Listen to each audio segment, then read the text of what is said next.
கிறிஸ்து இயேசுவுக்குள் மிகவும் அன்பாய் அழைக்கப்பட்ட அன்பு சகோதர சகோதரிகளே, உங்கள் அனைவருக்கும் இந்த மாலை பொழுதில் கிறிஸ்துவுக்குள்ளான அன்பின் வாழ்த்துதல்களையும் இந்த நேரத்தில் தெரிவித்துக் கொண்டு, சப்ஜெக்டுடைய தலைப்பு கேட்கும் போது ரொம்ப சந்தோஷமா இருக்கக்கூடிய ஒரு தலைப்பு தான். ஏன்னு கேட்டா, நம்மளால எது இருக்க முடியலையோ அதை பத்தின ஒரு தலைப்பா இருக்கு.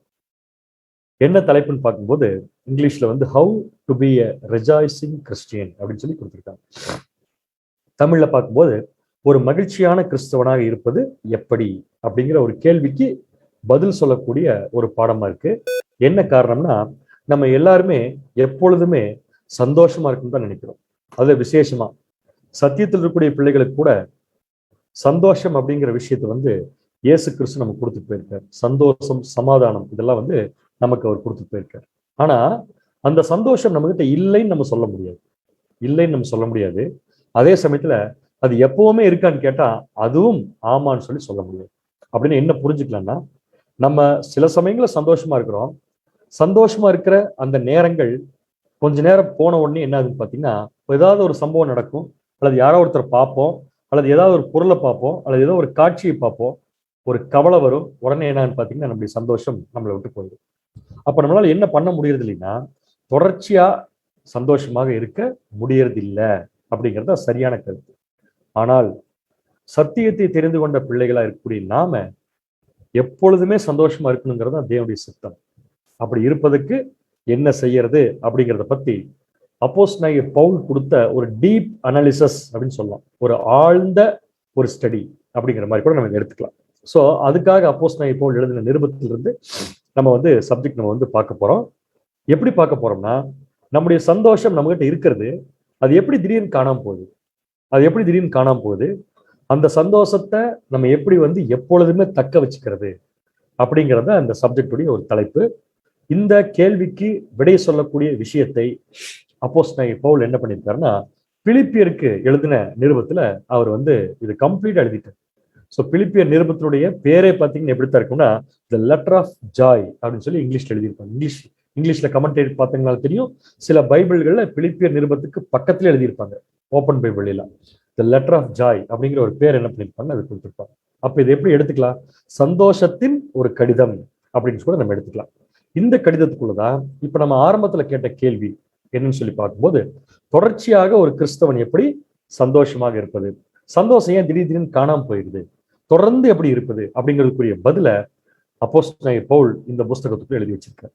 ஆனா என்ன ஒரு ஆச்சரியம்னா, இந்த புஸ்தகத்தை அப்போஸ்தலனாகிய பவுல் எங்கிருந்து எழுதினாருன்னு பாத்தீங்கன்னா, ஜெயில இருந்து அவர் வந்து, அதாவது வந்து அவர் ஒரு சிறை கைதியா இருக்கக்கூடிய ஒரு கண்டிஷன்ல இருந்து இந்த லெட்டரை வந்து அவர் எழுதுறார். பிலிப்பியர் நிருபம் அப்படின்னு சொல்லி பிலிப்பு பட்டணத்துக்குரிய சபைக்கு என்ன பண்றாருன்னா இந்த லெட்டரை வந்து அட்ரஸ் பண்றார். ஸோ சந்தோஷமா இருங்கன்னு சொல்லி மற்றவங்களுக்காக எழுதப்பட்ட இந்த கடிதத்தை அப்போஸ்தலனாகிய பவுல் எழுதும் போது அவர் ஒரு சந்தோஷமான சூழ்நிலையில் இல்லை அப்படிங்கிறத தெளிவா புரிஞ்சுக்கணும். அப்படி எப்படிங்கிறத எழுத முடியும்? ஒரு சந்தோஷத்தை உணர்ந்து கொள்ள முடியாத நிலைமையில் இருக்கிற ஒருத்தரால எப்படி வந்து சந்தோஷத்தை எழுத முடியும் அப்படின்னு சொல்லி கேட்டீங்கன்னா, அப்போஸ்தலனாகிய பவுல் ஜெயில இருந்தாரே தவிர, ஹவுஸ் அரெஸ்ட்ல இருந்தாரே தவிர, அவர் துக்கமா இருந்தாரு நம்ம என்ன பண்ண முடியாதுங்க, சொல்லவே முடியாது. ஏன்னா அவர் எப்ப துக்கம் ஆவார்னா, தேவன் கொடுத்த வேலையை செய்ய முடியலன்னா அவருக்கு வந்து துக்கம் வரும். ஆனா அப்போஸ்தலனாகிய பவுல் ரோமாபுரியில ஹவுஸ் அரெஸ்ட்ல இருக்கும்போது அவர் வந்து சுலபமா ஃப்ரீயா என்ன பண்ணிருந்தாருன்னா ஊழியங்கள் செய்து கொண்டிருந்ததுனால ஒரு ஜெயில இருக்கக்கூடிய நிலைமை கூட அவருக்கு எப்படித்தான் இருந்திருக்கு பாத்தீங்கன்னா சந்தோஷமா இருந்திருக்கு. அதனாலதான் அந்த சந்தோஷத்தை ஜெயில இருந்து நல்லா அனுபவிச்சுட்டு அவர் எப்படி எழுதுறாருன்னு பாத்தீங்கன்னா, மத்தவங்க எப்படி சந்தோஷமா இருக்கிறது, தொடர்ச்சியாக எப்படி ஒரு கிறிஸ்தவன் சந்தோஷமா இருக்கிறது அப்படிங்கிற விஷயத்தை பத்தி அவர் எழுதியிருக்காரு. ஸோ அவர் எழுதின இந்த பிலிப்பியர் நிருபத்துலதான் ஒரு சிறப்பம்சம் இருக்கு. அந்த சிறப்பம்சம் என்னன்னு சொல்லி பார்க்கும்போது, புதிய ஏற்பாட்டில் இருக்கிற புஸ்தகங்கள்ல அதிகமாக சந்தோஷம் அப்படிங்கிற வார்த்தை உபயோகப்படுத்தப்பட்ட புஸ்தகமும் இதுதான். புதிய ஏற்பாட்டில் இருக்கக்கூடிய புஸ்தகங்கள்லயே அதிக முறை சந்தோஷம் அப்படிங்கிற வார்த்தை யூஸ் பண்ணப்பட்ட புஸ்தகம் இதுதான். எத்தனை முறை யூஸ் பண்ணப்பட்டிருக்குன்னு சொல்லி பார்த்தீங்கன்னா, இந்த பிலிப்பியர் நிருபத்துல 22 முறை சந்தோஷத்தை பற்றின விஷயங்களும் சந்தோஷங்கிற வார்த்தையும் என்ன பண்ணிருக்குன்னா இடம் பெற்றிருக்கு. வேற எந்த புஸ்தகத்திலையும் புதிய ஏற்பாட்டுல சந்தோஷம் என்ற வார்த்தையும் சந்தோஷம் என்ற விஷயமும் இவ்வளவு முறை வருவது இல்லை. சரிங்களா? இது ஃபர்ஸ்ட் பாயிண்ட். அடுத்த பாயிண்ட், ஒரு கிறிஸ்தவன் எப்பொழுதுமே சந்தோஷமா இருக்கிறதுக்கு அடிப்படையா என்ன தேவை அப்படிங்கிறதுல இருந்து இந்த சப்ஜெக்ட் வந்து அவர் ஆரம்பிக்கிறார். ஒரு கிறிஸ்தவன் எப்பொழுதுமே சந்தோஷமா இருக்கிறதுக்கு அடிப்படையா என்ன தேவை? ஒரு குடும்பம் முழுக்க அந்த சந்தோஷத்துக்குள்ள பிரவேசிக்கிறதுக்கு எந்த விஷயம் அடிப்படையா தேவை அப்படின்னு சொல்லி பாத்தீங்கன்னா, அவங்ககிட்ட இருக்கிற காசோ, பணமோ, சொந்தக்காரங்களோ, செல்வங்களோ, குழந்தைகளோ யாருமே கிடையாது.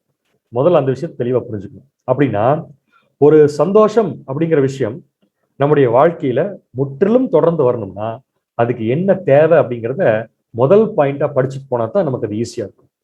முதல் என்ன தேவை? சந்தோஷம் அப்படிங்கிறது நம்மளை விட்டு பிரியவே கூடாது. அப்படின்னா நம்ம எந்த விஷயத்த சரியா செய்யணும் அப்படின்னு சொல்லி பார்க்கும்போது, அப்போஸ்தலனாகிய பவுல் எழுதின ஒரு வசனத்தை நம்ம இப்ப தியானிக்கலாம். அதுக்கு அடிப்படையான விஷயம் என்னன்னு சொல்லி பார்க்கும்போது, பிலிப்பியர் 2ஆம் அதிகாரம் 5ஆம் வசனத்தை வாசிக்கலாம். பிலிப்பியர் 2ஆம் அதிகாரம் 5ஆம் வசனம், கிறிஸ்து இயேசுவிலிருந்த சிந்தையே உங்களிலும் இருக்க கடவது. முதல் பாயிண்ட் தான், சிந்தை அப்படிங்கிறது ரொம்ப முக்கியம். இப்ப ஒரு சில சமயத்துல பாத்தீங்கன்னா, ஒரு சம்பவத்தை ஒருத்தர் பார்க்கும்போது அவருக்கு ரொம்ப கஷ்டமா இருக்கும் எடுத்துக்கிறது, இன்னொருத்தருக்கு அது கஷ்டமாவே தெரியாது. என்ன காரணம் பாத்தீங்கன்னா, அவருடைய சிந்தை வேற, இவருடைய சிந்தை வேற. இதுதான் பொதுவான விஷயம். இப்ப நம்ம சந்தோஷத்தை பத்தி படிக்க வந்துடலாம். ஒரு விஷயம் தொடர்ந்து நமக்கு சந்தோஷமாவே இருக்கணும்னா, நம்ம சுத்தி இருக்கிற சூழ்நிலைகளை சந்தோஷமாவே எப்போ நினைக்க நம்ம இருக்கணும் எதிர்பார்க்கவே முடியாது. நம்மளை சுத்தி இருக்கக்கூடிய சூழ்நிலைகள் எப்பொழுதும் நமக்கு சந்தோஷத்தை கொடுக்கணும் எதிர்பார்க்கவே முடியாது. அப்ப சுத்தி இருக்கிறதுல நமக்கு சந்தோஷத்தை கொடுக்காது அப்படின்னா, எப்படி நம்ம சந்தோஷத்தை ஏற்படுத்தி கொள்றது அப்படின்னு பாத்தீங்கன்னா, அதுக்கு ரொம்ப ரொம்ப முக்கியமான விஷயம் எதுன்னு பாத்தீங்கன்னா, நம்முடைய சிந்தை எப்படி இருக்கணும் அப்படிங்கிறது ரொம்ப முக்கியம். சோ அந்த சிந்தை எப்படி இருக்கணும்னு அதே பிலிப்பியர் நிருபத்துல 2ஆம் அதிகாரம் 5ஆம் வசனத்துல பவுல் என்ன சொல்றாருன்னா, உங்கள் சிந்தை எப்படிப்பட்ட சிந்தையா இருக்க வேண்டும் என்றால், கிறிஸ்து இயேசுவில் இருந்த சிந்தையே உங்களிலும் இருக்க கடவுது. இந்த விஷயம் இல்லாத ஒருத்தரால தொடர்ச்சியாக சந்தோஷமா இருக்க முடியாது. அவங்க வாழ்க்கையில மகிழ்ச்சிங்கிறது அப்பப்போ வந்துட்டு போகும், அவ்வளவுதான். கண்டினியூஸா இருக்க முடியாது. அப்படின்னா தொடர்ச்சியான சந்தோஷம், தொடர்ச்சியான மகிழ்ச்சி அப்படிங்கிறது எதில் இருக்குன்னு சொல்லி பாத்தீங்கன்னா, நம்முடைய சிந்தை எப்படி இருந்தால் அந்த மகிழ்ச்சி நமக்குள் இருக்குன்னு பாத்தீங்கன்னா, கிறிஸ்து இயேசுவில் இருந்த சிந்தையே உங்களிலும் இருக்க கடவுது. இந்த சிந்தைங்கிறது எங்களுக்கு புரியலைங்களே பிரதர், அதுக்கு என்ன விளக்கம்? அது என்னன்னு நாங்க புரிஞ்சுக்கிட்டா இன்னும் நல்லா சந்தோஷமா இருப்போம் அப்படின்னு சொன்னீங்கன்னா, அந்த சிந்தைங்கிற வார்த்தை கிறிஸ்துடைய சிந்தைன்னு சொல்லி நம்ம படிச்சுக்கலாம். அந்த சிந்தைக்கு என்ன மீனிங் அப்படின்னு சொல்லி பார்க்கும்போது, ஆங்கிலத்துல நியூ இன்டர்நேஷனல் வெர்ஷன் NIVல போய் நம்ம படிச்சோம்னா ரொம்ப கிளியரா இருக்கு. அந்த சிந்தைங்கிற வார்த்தைக்கு என்ன வார்த்தை இங்கிலீஷ்ல கொடுத்துருக்காங்கன்னு சொல்லி பாத்தீங்கன்னா, யுவர் ஆட்டிடியூட் அப்படின்னு சொல்லி கொடுத்துருக்காங்க. Your attitude should be the same as that of Christ. அதாவது உங்களுடைய ஆட்டிடியூட் அப்படிங்கிறது, ஆட்டிடியூட்னு என்னன்னு தமிழ் அர்த்தம் கேட்டுறாதீங்க, என்னால சொல்ல முடியல. உங்களுடைய அணுகுமுறை, அப்ரோச் எதை வேணாலும் வச்சுக்கலாம். உங்க ஆட்டிடியூட், அதாவது தமிழ் பைபிள்ல சிந்தை இருந்துச்சு. Your attitude should be same as that of Jesus Christ. அதாவது இயேசு கிறிஸ்துக்குள்ள என்ன ஆட்டிடியூட் இருந்துச்சோ அந்த ஆட்டிடியூட் உங்களுக்குள்ள இருந்துச்சுன்னா, இதுதான் சந்தோஷத்துடைய முக்கியமான அடிப்படையான விஷயம் அப்படின்னு சொல்றாரு. அப்படின்னா இயேசு கிறிஸ்து இந்த பூமியில வாழ்ந்தப்ப அவருடைய ஆட்டிடியூட் எப்பொழுதுமே எதை நோக்கி தான் இருந்துச்சு அப்படின்னு பாத்தீங்கன்னா, எப்பொழுதுமே சந்தோஷத்தை நோக்கி தான் இருந்துச்சு. என்ன நடந்தாலும் சரிங்க, அவர் சந்தோஷத்தை என்னைக்குமே விட்டு கொடுக்க மாட்டார். இதை பத்தி எபிரேயருக்கு எழுதின நிருபத்துல எபிரேயருடைய ஆசிரியர் குறிப்பிடறாரு பாருங்க. எப்பொழுதுமே இயேசு கிறிஸ்து எப்படித்தான் இருந்தார்னா, எபிரேயர் 12ஆம் அதிகாரம் 2ஆம் வசனம். எபிரேயர் 12ஆம் அதிகாரம் 2ஆம் வசனம், அவர் தமக்கு முன் வைத்த சந்தோஷத்தின் பொருட்டு அவமானத்தை எண்ணாமல் சிலுவை சகித்து தேவ சிங்காசனத்தின் வலது பாசத்தில் வீற்றிருந்தார். ரொம்ப கிளியரா சொல்லிட்டாரு எபிரேயர் எழுதின ஆசிரியர். அவர் தமக்கு முன் வைத்திருந்த சந்தோஷத்தின் பொருட்டு. அப்ப இயேசு கிறிஸ்துக்கு முன்னாடி தேவன் ஒரு சந்தோஷத்தை வச்சிருந்தாரு. அந்த சந்தோஷத்தையே அவர் பார்த்துக்கிட்டு அவருக்கு வந்த அவமானத்தை அவர் எண்ணவே இல்லையா. சிலுவை என்ன பண்ணிருக்காரமா, சகிச்சிருக்காராமா. இதனால என்ன நடந்திருக்குன்னு பாத்தீங்கன்னா, இப்ப அவர் தேவனுடைய சிங்காசனத்துல என்ன பண்ணிருக்காரு, வீற்றிருக்கிறார் அப்படிங்கிற விஷயத்தை கொடுத்தார். அப்ப என்ன புரிஞ்சுக்கலாம், எப்பேற்பட்ட அவமானம் வந்தா கூட, எப்பேற்பட்ட சிலுவையை சுமக்கக்கூடிய விஷயம் வந்தா கூட, நம்முடைய ஆண்டவராக இயேசு கிறிஸ்து தமக்கு முன் வைத்திருந்த சந்தோஷத்தின் பொருட்டு எதையுமே அவர் கஷ்டப்படவே இல்லை. அப்ப இயேசு கிறிஸ்து முன்னாடி என்ன சந்தோஷம் இருந்துச்சு அப்படின்னு சொல்லி பாத்தீங்கன்னா, தேவன் அவருக்கு கொடுத்திருக்கக்கூடிய ஒரு மாபெரும் வாய்ப்பு. அந்த வாய்ப்புல அவர் இந்த பூமிக்கு வந்து ரொம்ப சந்தோஷமா ஊழியம் செய்து, அந்த ஊழியத்தின் நிமித்தமாக 1,44,000 பேர் சம்பாதிக்க போறோம் அப்படிங்கிற ஒரு சந்தோஷம் அவருக்குள்ள இருந்ததுனால அவர் வாழ்க்கையில நடந்த எந்த விஷயமே அவருக்கு சோகத்தை ஏற்படுத்தவே இல்லை. புரியுதுங்களா உங்களுக்கு?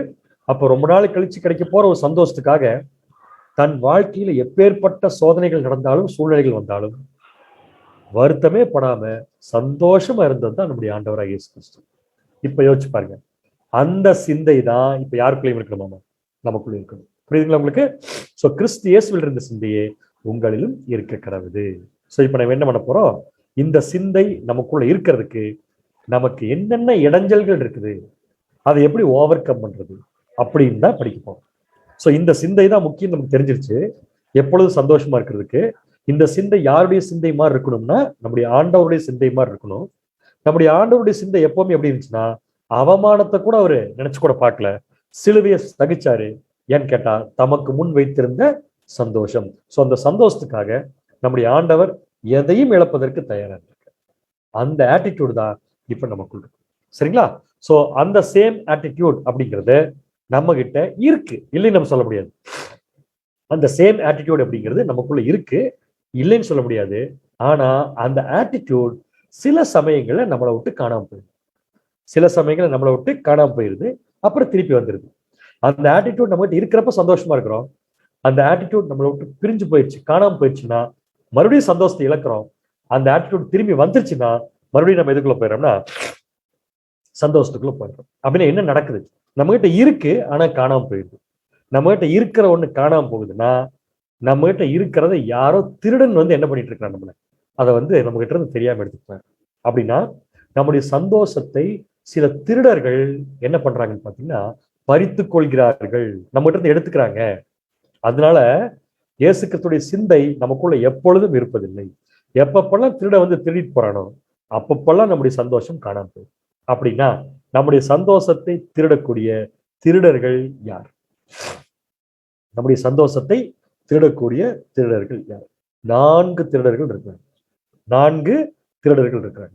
யார் யாருன்னு பாத்தீங்கன்னா, முதல் திருடன் பேரு நம்முடைய சூழ்நிலை. முதல் திருடன் பேரு நம்முடைய சூழ்நிலை. சந்தோஷமா இருப்போம், சந்தோஷமா கிளம்பி போவோம். நம்ம போற இடத்துல அங்க நடக்கிற சூழ்நிலையை பார்த்து நம்முடைய சந்தோஷம் காணாம போயிடும். அப்ப அந்த சூழ்நிலை நம்முடைய சந்தோஷத்தை நம்ம கிட்ட இருந்து திருடி போயிடுச்சு. அப்புறம் சரியாயிரும், அப்புறம் சரியாயிரும். பட் சப்ஜெக்ட் அதல்ல, அப்பப்ப சரியாகிறது இல்லை. சப்ஜெக்ட் என்னன்னா எப்பொழுதும் சந்தோஷமா இருப்பது எப்படி. சோ முதல் திருடன் சர்க்கம்ஸ்டான்சஸ், சூழ்நிலை. இரண்டாவது திருடன் யாருன்னு சொல்லி பாத்தீங்கன்னா ஜனங்கள், பீப்புள். இரண்டாவது திருடர்கள் யாருன்னு பாத்தீங்கன்னா ஜனங்கள். சில பேர்த்த பார்த்தாலே நம்முடைய சந்தோஷம் காணாம போயிடும். கரெக்டுங்களா? சோ இரண்டாவது திருடன் யாருன்னு பாத்தீங்கன்னா ஜனங்கள். மூன்றாவது திருடன் யாருன்னு சொல்லி பாத்தீங்கன்னா பொருட்கள் அப்படின்னு படிக்கலாம். பொருட்கள், சில பொருட்கள் கூட நம்முடைய சந்தோஷத்தை நம்மளை விட்டு பறிக்குது அப்படிங்கிறது கூட நம்ம டீட்டெயிலா ஓன போறப்ப படிக்கலாம்.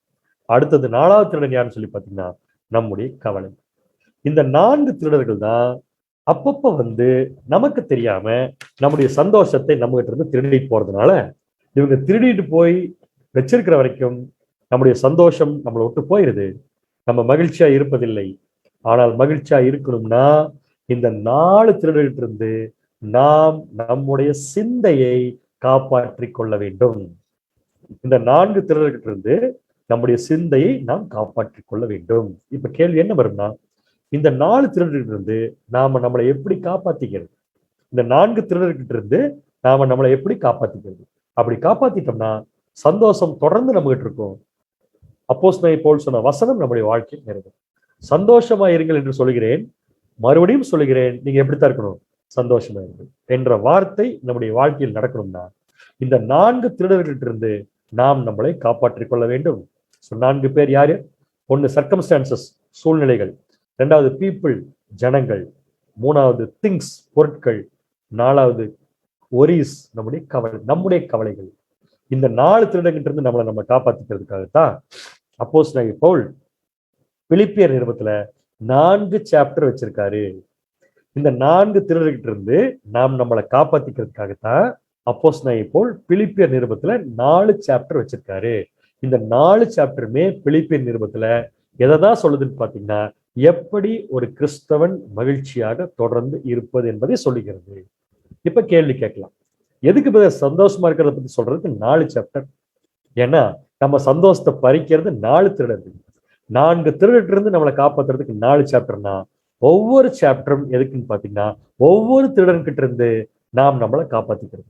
அப்படின்னா 1வது சாப்டர் அப்போஸ்தலனாகிய பவுல் எதுக்கு எழுதியிருக்காருன்னா, சூழ்நிலை என்ற திருடன் நம்முடைய சந்தோஷத்தை நம்ம கிட்ட இருந்து எடுத்துட்டு போகும்போது நாம் எப்படி நம்மளை காப்பாத்திட்டு நம்மளை சரி பண்றதுங்கிறதுக்கு 1வது அதிகாரம். எந்த நிருபம்? பிலிப்பியர் நிருபம். கிளியருங்களா உங்களுக்கு? சோ 2வது சாப்டர் எதுக்கு எழுதியிருக்காருன்னு பாத்தீங்கன்னா, ஜனங்கள் நம்முடைய சந்தோஷத்தை பறித்து கொண்டால் அந்த ஜனங்கள் மத்தியிலிருந்து நம்முடைய சந்தோஷத்தை நாம் தக்க வைத்துக் கொள்வது எப்படிங்கிறதுக்கு 2வது அதிகாரம் பிலிப்பியர் நிருபத்தில் எழுதியிருக்காரு. சோ 3வது அதிகாரம் எதுக்குன்னு பாத்தீங்கன்னா, பொருட்கள் கிட்ட இருந்து நாம் எப்படி பொருட்கள் என்ற திருடன் கிட்ட இருந்து நம்ம எப்படி நம்மளை காப்பாத்திக்கிறது. 4வது சாப்டர் எதுக்குன்னு பாத்தீங்கன்னா, நம்முடைய கவலைகள் மத்தியில் இருந்து நாம் எப்படி நம்மளை காப்பாத்திக்கிறது. சோ இந்த 4 சாப்டருமே எதுக்குன்னு பாத்தீங்கன்னா, இந்த 4 திருடர்கள் மத்தியில் இருந்து நாம் நம்முடைய சிந்தையை ஆட்டிடியூடா எப்படி நம்ம காப்பாத்திக்கிறது அப்படிங்கிறதுக்கு ப்ராப்ளம் எழுதி சொல்யூஷனும் கொடுக்குறாரு. சோ முதல் சாப்டருக்குள்ள போனா என்ன இருக்கும் பிலிப்பியர் நிருபத்தில் பாத்தீங்கன்னா, சூழ்நிலைகள் எப்படி வந்தாலும் நாம் எப்படி சந்தோஷமாக இருப்பது அப்படிங்கிற விஷயத்தை எழுதியிருப்பார். பிலிப்பியர் 2ஆம் அதிகாரத்துக்குள்ள போனோம்னா, எப்பேற்பட்ட ஜனங்கள் மத்தியிலும் கூட நாம் எப்படி சந்தோஷமா இருப்பது அப்படிங்கிறத பத்தி எழுதியிருப்பார். 3வது சாப்டருக்குள்ள போனோம்னா, பொருட்கள் நம்ம வச்சிருக்கிற பொருட்கள் நம்முடைய சந்தோஷத்தை பறிக்கும் போது பறிக்கப்பட்ட சந்தோஷத்தை திருப்பி எப்படி பெற்றுக்கொள்வது அப்படிங்கிறத பத்தி பிலிப்பியர் 3ஆம் அதிகாரத்துல வச்சிருக்கார். நம்முடைய கவலைகளே சில சமயத்துல நம்முடைய சந்தோஷத்தை பறிக்கும் போது அதை எப்படி காப்பாத்திக்கிறது, நம்முடைய சிந்தை எப்படி காப்பாத்திக்கிறதுக்கு 4வது சாப்டர் வச்சிருக்காரு. சோ நம்ம என்ன பண்ண போறோம், ஒவ்வொரு சாப்டரா படிக்க போறோம். ஒவ்வொரு திருடன்கிட்ட இருந்து நாம் நம்மளை எப்படி காப்பாத்திக்கிறதுக்கு ஒவ்வொரு சாப்டரா படிக்க போறோம்.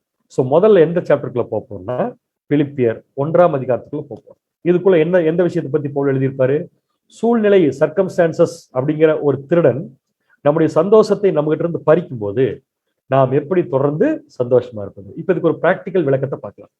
சூழ்நிலை அப்படின்னு சொல்லும் போது, இப்ப நீங்க உதாரணமா ஒரு சூழ்நிலை நினைச்சுக்கோங்க மனசுக்குள்ள. என்ன சூழ்நிலைன்னா, இப்ப நம்ம ஒரு இடத்துக்கு போறோம்னு சொல்லி புறப்பட்டு போறோம். நம்ம வீட்டுல இருந்து புறப்பட்டு ஒரு பஸ்ல ஏறி போறோம்னு வச்சுக்கோங்க, அல்லது ஒரு கார்ல ஏறி போறோம், இல்ல ஒரு பஸ்ல வச்சுக்கலாம். பொதுவா பஸ்ல ஏறி போறோம்னு வச்சுக்கோங்க. நம்ம எங்க போறோமோ அந்த இடத்துக்கு போறதுக்கு சந்தோஷமா வீட்டுல இருந்து புறப்படுறோம். சந்தோஷமா வீட்டுல இருந்து புறப்படுறோம். ஆனா நம்ம பஸ்ல ஏறி உட்கார்ந்த உடனே அந்த பஸ் கொஞ்சம் தூரம் போனோன்னு என்ன ஆச்சுன்னா பிரேக் டவுன் ஆயிடுச்சு. பஸ் திடீர்னு பிரேக் டவுன் ஆயிடுச்சு, நடுக்காட்டில் நிக்குது. நம்மளால நம்ம நினைச்ச இடத்துக்கு டைமுக்கு போய் சேர முடியாது.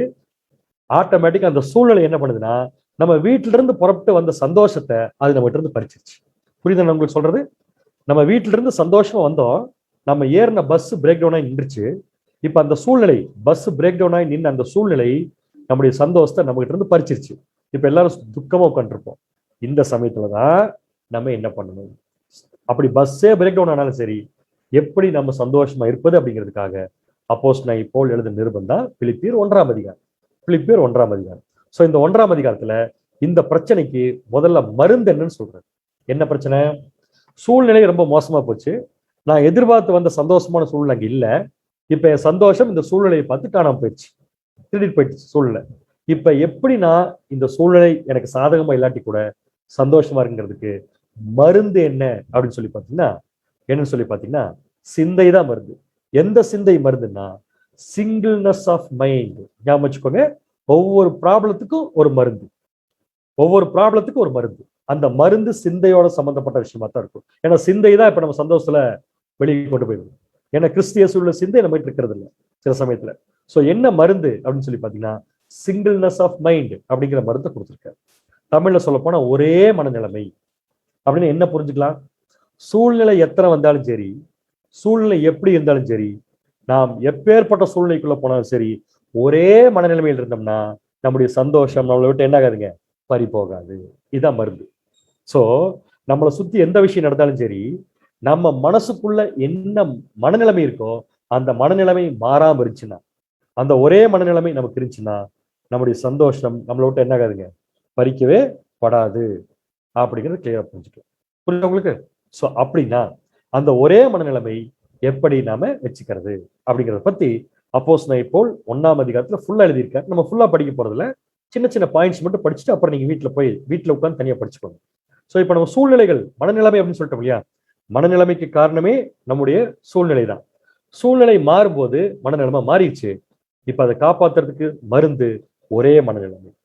எப்படி அப்படின்னு சொல்லி பார்த்தா, நம்மளை சுத்தி நடக்கக்கூடிய சூழ்நிலையை நம்ம ரெண்டா பிரிக்கலாம். நம்மளை சுத்தி நடக்கக்கூடிய சூழ்நிலையை நம்ம ரெண்டா பிரிக்கலாம். எப்படி பிரிக்கலாம்?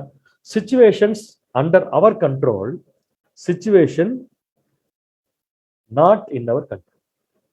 Situation under our control, situation not under our control. ரெண்டா பிரிக்கலாம். இப்ப நீங்க நல்லா யோசிச்சு சொல்லுங்க, நம்முடைய கட்டுப்பாட்டுக்குள் இருக்கிற சூழ்நிலைகள், நம்முடைய கட்டுப்பாட்டுக்குள் இல்லாத சூழ்நிலைகள். இதுல நம்ம அதிகமா மாற்றுறது எதுல நம்ம அதிகமா ஃபேஸ் பண்றது எதுலன்னு கேட்கிறேன். நம்முடைய கட்டுப்பாட்டுக்குள்ள இருக்கிற சூழ்நிலை அதிகமா மாற்றமா, அல்லது நம்முடைய கட்டுப்பாட்டுக்குள்ள இல்லாத சூழ்நிலைகள் நம்மளை சுத்தி அதிகமா நடக்குதான்னு கேட்டா, மெஜாரிட்டி என்னன்னு பாத்தீங்கன்னா நம்முடைய கட்டுப்பாட்டுக்குள்ள இல்லாத சூழ்நிலைகள் தான் அதிகமா நடக்கும். இப்போ உதாரணத்துக்கு நம்ம போய் பார்த்தோம், ஒரு சந்தோஷமான சூழ்நிலையோட மனநிலைமையோட வீட்டுல இருந்து புறப்பட்டு ஒரு இடத்துக்கு போறதுக்கு ஏறி பஸ்ல உட்கார்ந்தோம், பஸ் பிரேக் டவுன் ஆகி போச்சு. இப்ப பஸ் பிரேக் டவுன் ஆகிற சூழ்நிலை நம்முடைய கண்ட்ரோல்ல இல்லை. கரெக்டுங்களா? அந்த மாதிரி நம்மளை சுத்தி நடக்கக்கூடிய சூழ்நிலைகள், அநேக சூழ்நிலைகள் மெஜாரிட்டி பாத்தீங்கன்னா நம்முடைய கட்டுப்பாட்டுக்குள்ள இல்லாத சூழ்நிலைகளா இருக்கு. சோ இப்ப நம்ம பார்க்க வேண்டியது கட்டுப்பாட்டுக்குள்ள இருக்கிற சூழ்நிலை பத்தி அல்ல, கட்டுப்பாட்டுக்குள்ள இல்லாத சூழ்நிலைகள் நமக்கு வரும்போது நாம சந்தோஷமா இருக்கோம். எப்படி சந்தோஷமா இருக்கிறது அப்படின்னா, அது சந்தோஷமா வச்சுக்கிறதும் துக்கமா மாத்திக்கிறதும் யார் கையில தான் இருக்குன்னு பாத்தீங்கன்னா நம்ம கையில தான் இருக்கு.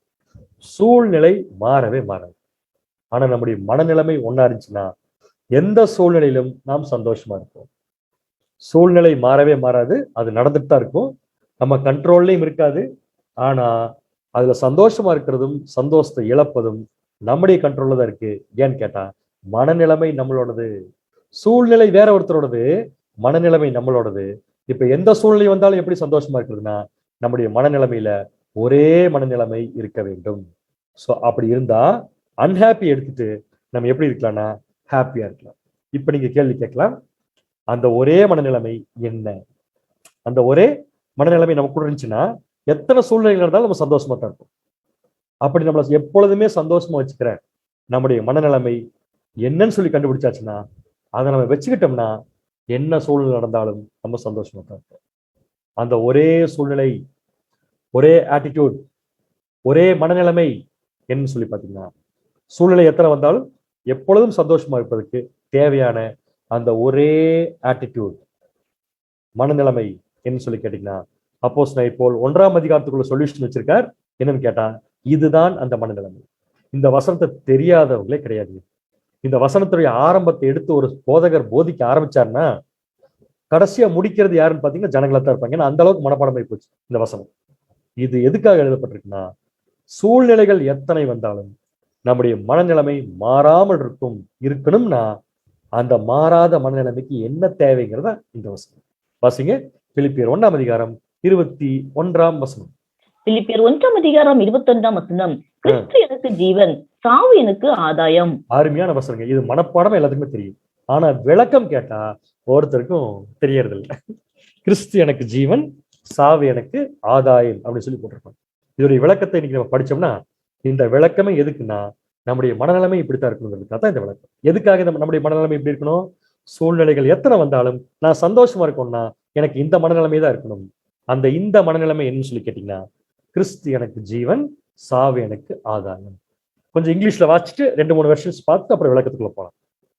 NIV பைபிள் எப்படி இருக்கு இங்கிலீஷ்ல பாத்தீங்கன்னா, ஃபார் டு மீ, எனக்கு, to live is Christ, to live is Christ and to tie is gain அப்படின்னு போட்டிருக்காங்க. என்னை பொறுத்த வரைக்கும் நான் வாழ்றதுங்கிறது கிறிஸ்துவுக்காக, சாகிறது அப்படிங்கிறது எனக்கு ஒரு ஆதாயத்துக்காக அப்படின்னு கொடுத்துருக்காங்க இங்கிலீஷ்ல. அடுத்து இன்னொரு வெர்ஷன் கொஞ்சம் ஈஸியா புரிஞ்சுக்கிறதுக்காக, பைபிள் இன் பேசிக் இங்கிலீஷ், அதான் BBE அப்படிங்கிற வெர்ஷன் என்ன சொல்லுதுன்னா, அதே பிலிப்பியர் 1:21, for to me life is Christ. அருமையான லிவ் அப்படிங்கிறத விட, NIV-ல கொடுத்துருக்கிற லிவ் அப்படிங்கிற வார்த்தையை விட BBE-ல கொடுத்துருக்கிற லைஃப்ங்கிற வார்த்தை ரொம்ப பொருத்தமா இருக்கு. என்னை பொறுத்த வரைக்கும் life is Christ, death is profit. ரொம்ப சிம்பிளா முடிச்சிட்டேன். இதை ஈஸியா தமிழுக்கு மொழிபெயர்த்தணும். எப்படின்னா, என்னை பொறுத்த வரைக்கும் எனக்கு என்னன்னு கேட்டீங்கன்னா, இதான் மனநிலைமை. என்னுடைய மனநிலைமை இப்படித்தான் இருக்கணும். ஞானஸ்தானம் எடுக்கக்கூடிய ஒவ்வொருத்தருடைய மனநிலைமை இப்படித்தான் இருக்கணும். எப்படின்னா, மை லைஃப் இஸ் கிரைஸ்ட், அதாவது for to me life is Christ அப்படின்னு என்ன அர்த்தம்? கிறிஸ்துவுக்காகத்தான் என் வாழ்க்கை. இவ்வளவுதான், முடிஞ்சது. என் வாழ்க்கை கிறிஸ்துவுக்காகத்தான், என் வாழ்க்கை கிறிஸ்துவோடதா. அப்படி நான் கிறிஸ்துவுக்காக வாழ்ந்தேன்னா சாவு கூட எனக்கு ஆதாயம்தான். கிறிஸ்துவுக்காக நான் வாழ்ந்தேன்னா சாவு கூட எனக்கு ஆதாயம்தான். சோ முதல்ல இந்த வசனத்தை 2ஆ பிரிச்சுட்டு, for to me life is Christ அப்படின்னு என்ன அர்த்தம்னா, நான் இப்ப வாழ்ந்துட்டு இருக்கிறது கிறிஸ்துவுக்காகத்தான். அதான் மீனிங். இப்ப நீங்க எல்லாரும் சொல்லுங்க, நம்ம எல்லாரும் வாழ்ந்துட்டு இருக்கிறது கிறிஸ்துவுக்காகவா? இல்ல பிரதர், நான் வாழ்ந்துட்டு இருக்கிறது எங்க ஃபேமிலிக்காக, நான் வாழ்ந்துட்டு இருக்கிறது என்னுடைய எனக்காக அப்படிங்கிற விஷயம் ஞானஸ்தானத்தோட மூட்டை கட்டி வச்சிடணும் ஞானஸ்தானத்துக்கு முன்னாடி. ஏன்னா என்னைக்கு தேவன்கிட்ட உடன்படிக்கை பண்றோமோ அன்னைக்கு தேவன் நம்மளை பார்த்து என்ன சொல்றாருன்னா, நீங்க என்னுடைய சுதந்திரம், நீங்க ஜீவனுள்ள தேவனுடைய ஆலயம், நீங்க என்னுடைய ப்ராப்பர்ட்டி அப்படின்னு சொல்றாரு. கிரயத்திற்கு கொல்லப்பட்டவர்கள் அப்படின்னு சொல்லி நம்ம கூட பேப்டிசம் சப்ஜெக்ட்ல படிச்சோம். கிரயம் பண்ணி இயேசு கிறிஸ்து நம்மளை வாங்கிடுறாரு. அப்ப கிரயம் பண்ணி நம்மளை வாங்கிட்டாருன்னா நம்முடைய ஜீவன் அதுக்கப்புறம் நம்ம உயிரோடு இருக்கிறதெல்லாம் எங்கன்னு பாத்தீங்கன்னா இயேசு கிறிஸ்துக்குள்ளதான். அதுதான் பவுல் சொல்றாரு, கிறிஸ்துவுக்காக வாழ்கிறேன். இப்ப கூட ஞானஸ்தானம் எடுக்கிறதுக்கு முன்னாடி நான் உங்ககிட்ட ஒரு கேள்வி கேட்கிறேன், எடுத்தவங்களுக்கு சரி இன்னும் எடுக்க போறவங்களுக்கு சரி ஒரு கேள்வி கேட்கிறேன். நம்ம எல்லாருமே தாயின் வயிற்றுல இருந்து பிறந்ததுல இருந்து இப்ப வரைக்கும் நம்முடைய சரித்திரத்தை எடுத்து பாத்தீங்கன்னா, நம்முடைய வாழ்க்கையை எடுத்து பாத்தீங்கன்னா, ஏதோ ஒரு சந்தர்ப்பத்துல நம்ம எல்லாருமே மரணத்தை நெருங்கிட்டு தப்பிச்சு வந்திருப்போம். இது 100க்கு 100 உண்மை. நம்ம எல்லாருமே கம்பல்சரியா என்னைக்கோ ஒரு நாள் செத்திருக்க வேண்டியவங்க. ஏதாவது மாற்று கருத்து இருந்தா நீங்க அப்புறமா தனியா என்கிட்ட சொல்லுங்க. கண்டிப்பா செத்திருக்க வேண்டியதுதான். நம்மளே சொல்லியிருப்போம். அதுக்கப்புறம் வந்து ஒரு செகண்ட் பிரதர் அந்த இடத்துல இருந்து நான் மாறல, செத்திருப்பேன் சொல்றோமா இல்லையா? அந்த மாதிரி நம்ம அனைவருமே என்னைக்கோ மரித்திருக்க வேண்டியவர்கள், ஆனா மரிக்கல. இப்ப வரைக்கும் தேவன் நமக்கு உயிர் கொடுத்திருக்காரு. அப்படின்னா என்னைக்கோ செத்திருந்தோம்னா நம்ம உடம்பும் இருந்திருக்காது, நம்முடைய மனசும் இருந்திருக்காது. இன்னைக்கு உயிர் கொடுத்துத்தான் கிறிஸ்து நம்மளை கூட்டிட்டு வந்திருக்காரு. ஏன்னு கேட்டா நமக்காக வாழ்றதுக்காக இல்ல, அவருக்காக வாழ்றதுக்காக. அப்ப நம்முடைய மனநிலைமை எப்படி இருக்கணும்னா, இப்ப நான் வாழ்ந்து கொண்டிருக்கிற என் வாழ்க்கையானது எனக்காகவோ என் குடும்பத்துக்காகவோ என் சொந்தத்துக்காகவோ அல்ல. என் வாழ்க்கை யாருக்காகன்னா கிறிஸ்துக்காக. எப்படி பதில் சொல்றீங்க? என்னைக்கோ செத்துருக்க வேண்டியவன், ஆனா இன்னைக்கு வரைக்கும் நான் உயிரோடு இருக்கேன்னா அதுக்கு காரணம் தேவன் காப்பாத்திருக்காரு. தேவன் ஏன் காப்பாத்திருக்காருன்னா கிறிஸ்துவுக்காக வாழ்றதுக்காக. அப்படின்னா கிறிஸ்துவுக்காக வாழ்றது தான் என்னுடைய உயிர். சோ உயிரோடு இருக்கிற வரைக்கும் என் சிந்தை சொல்லணும், நீ வாழ்றது உனக்காக இல்ல, நீங்க வாழ்றது உங்க சொந்தங்களுக்காக இல்ல, நீங்க வாழ்றது உங்க குடும்பங்களுக்காக இல்ல, நீங்க வாழ்வது உங்கள் சகோதரனுக்காகவும், சத்தியத்தில் இருக்கிற சகோதரனுக்காகவும், கிறிஸ்துவுக்காகவும் தான். நல்லா புரிஞ்சுக்கணும். சோ நம்முடைய வாழ்க்கை யாருக்காக? கிறிஸ்துவுக்காகவும் நம்முடைய சகோதரர்களுக்காகவும் தான். அப்படிப்பட்ட ஒரு வாழ்க்கையை வாழும்போது மறுபடியும் நான் திடீர்னு செத்துட்டா, மறுபடியும் நானு செத்துட்டா, செத்த உடனேயே எனக்கு ஒரு ஆதாயம் கிடைச்சிடும். செத்த உடனே என்ன ஆதாயம் கிடைக்கும்? ஏற்கனவே நம்ம படிச்சுட்டோம். கிறிஸ்து ஏற்கனவே 2ஆம் வருகையில வந்து அவருடைய பரிசுத்தவான்களை உயிர் தெழுப்பி அவங்களுக்கு சிங்காசனம் கொடுத்து அவங்களுக்கு கிரீடம் வச்சு சிங்காசனத்துல உட்கார வச்சிருக்காரு. ஏற்கனவே 1000 ஆண்டு அரசாட்சி ஆரம்பிச்சாச்சு. ஆனா எத்தனை பேர் அங்க போய் உட்காரணுமோ அந்த பேருடைய லக்கம் கம்ப்ளீட் ஆகும். 1,40,000 பேர் கம்ப்ளீட் ஆகல. அதுக்குதான் ஓடிட்டு இருக்கோம். இப்ப சொல்லுங்க பார்க்கலாம், நாம கிறிஸ்துவுக்காகவே நம்முடைய வாழ்க்கையை வாழ்ந்து திடீர்னு ஒரு நாள் மரிச்சிட்டோம்னா அந்த மரணம் நமக்கு சந்தோஷத்தை தான் கொடுக்கும். ஏன்னு கேட்டா நம்ம செத்த உடனே யார் கூட வாழ போயிடுவோம்? கிறிஸ்துவோட. நல்லா யோசிச்சு பாருங்க. உயிரோடு இருக்கிறப்ப கிறிஸ்துவுக்காக வாழ்றோம், அதனால மரிச்ச உடனே கிறிஸ்துவோட வாழ்வோம். சோ கிறிஸ்துவுக்காக வாழ்கிறேன், கிறிஸ்துவோடு வாழ்வோம் அப்படின்னு என்ன அர்த்தம்? உயிரோடு இருக்கிறப்பையும் கிறிஸ்துக்காகத்தான், மரிச்சதுக்கு அப்புறமும் கிறிஸ்துவுக்காகத்தான். சோ லிவ் லைக் கிரைஸ்ட், கிறிஸ்து மாதிரி வாழும் அப்படிங்கிற ஒரே மனநிலைமை தான் நமக்கு. புரியுதுங்களா உங்களுக்கு?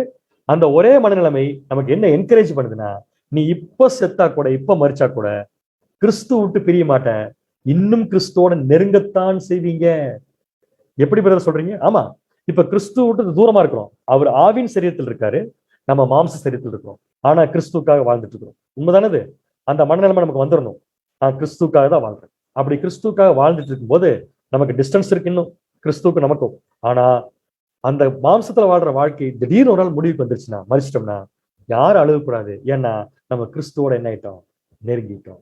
இப்ப சொல்லுங்க, இந்த உலகத்தில் நாம் வாழக்கூடிய ஒவ்வொரு நாளும் இந்த மனநிலைமை நமக்கு இருந்தா எந்த சூழ்நிலையும் நம்முடைய சந்தோஷத்தை என்ன பண்ணாதுங்க? பாதிக்கவே பாதிக்காது. இப்படி வாழ்ந்தவர் தான் அப்போஸ்தலனாகிய பவுல். அதனாலதான் சொல்லியிருக்காரு, கிறிஸ்து எனக்கு ஜீவன், அவர் தான் ஜீவன் எனக்கு கொடுத்திருக்காரு, இப்ப அவருக்காக வாழ்றேன், சாவு எனக்கு ஆதாயம், அவரோடு வாழ்வேன். அப்படி மனநிலைமை நம்ம இருந்தோம்னா நீங்க சொல்லுங்க பார்க்கலாம், ஏதாவது ஒரு சூழ்நிலை நமக்கு சோகத்தையோ வருத்தத்தையோ கொடுக்குமானா? கண்டிப்பா கொடுக்காது. செத்து போறதே ஒரு சந்தோஷம்னா இந்த பூமியில மற்ற விஷயங்கள்ல ஏமாத்தணும். ஆனா நம்முடைய மனநிலைமை கரெக்டா இருக்கும். அந்த மனநிலைமை தான் இந்த முதல் திருடனுக்கு நாம் போட வேண்டிய மருந்து. என்னன்னா சிங்கிள்னஸ் ஆஃப் மைண்ட், ஒரே மனநிலைமை. இந்த மனநிலைமை யாருக்கு இருந்துச்சுன்னு பார்த்தீங்கன்னா அப்போஸ்தலனாகிய பவுலுக்கு இருந்திருக்கு. அதனாலதான் சொல்றாரு அவரு, பிலிப்பியர் 1:20 வாசிப்போம். பிலிப்பியர் 1:20 நான் ஒன்றிலும் வெட்கப்பட்டு போகாமல் எப்பொழுதும் போல இப்பொழுதும் மிகுந்த தைரியத்தோடு ஜீவனால் ஆகிலும் சாவினால் ஆகிலும் கிறிஸ்து என் சரீரத்தினாலே மகிமைப்படுவார் என்று எனக்கு உண்டாயிருக்கிற வாஞ்சைக்கும் நம்பிக்கைக்கும் தக்கதாய் அப்படி முடியும். இங்க நான் மார்க் பண்ணிருக்கிற வார்த்தைகளை கொஞ்சம் கவனிச்சீங்கன்னா ரொம்ப கிளியரா இருக்கும். அப்போஸ்தலனாகிய பவுல் சொன்ன அந்த வார்த்தை 1 இதே 1 சொன்னார் இல்லையா, கிறிஸ்து எனக்கு ஜீவன், சாவு எனக்கு ஆதாயம். நம்ம என்ன படிச்சோம்? நான் உயிரோடு இருக்கிறதே கிறிஸ்துக்காகத்தான். ஏன்னா என்னைக்கோ செத்து போயிருக்க வேண்டியது.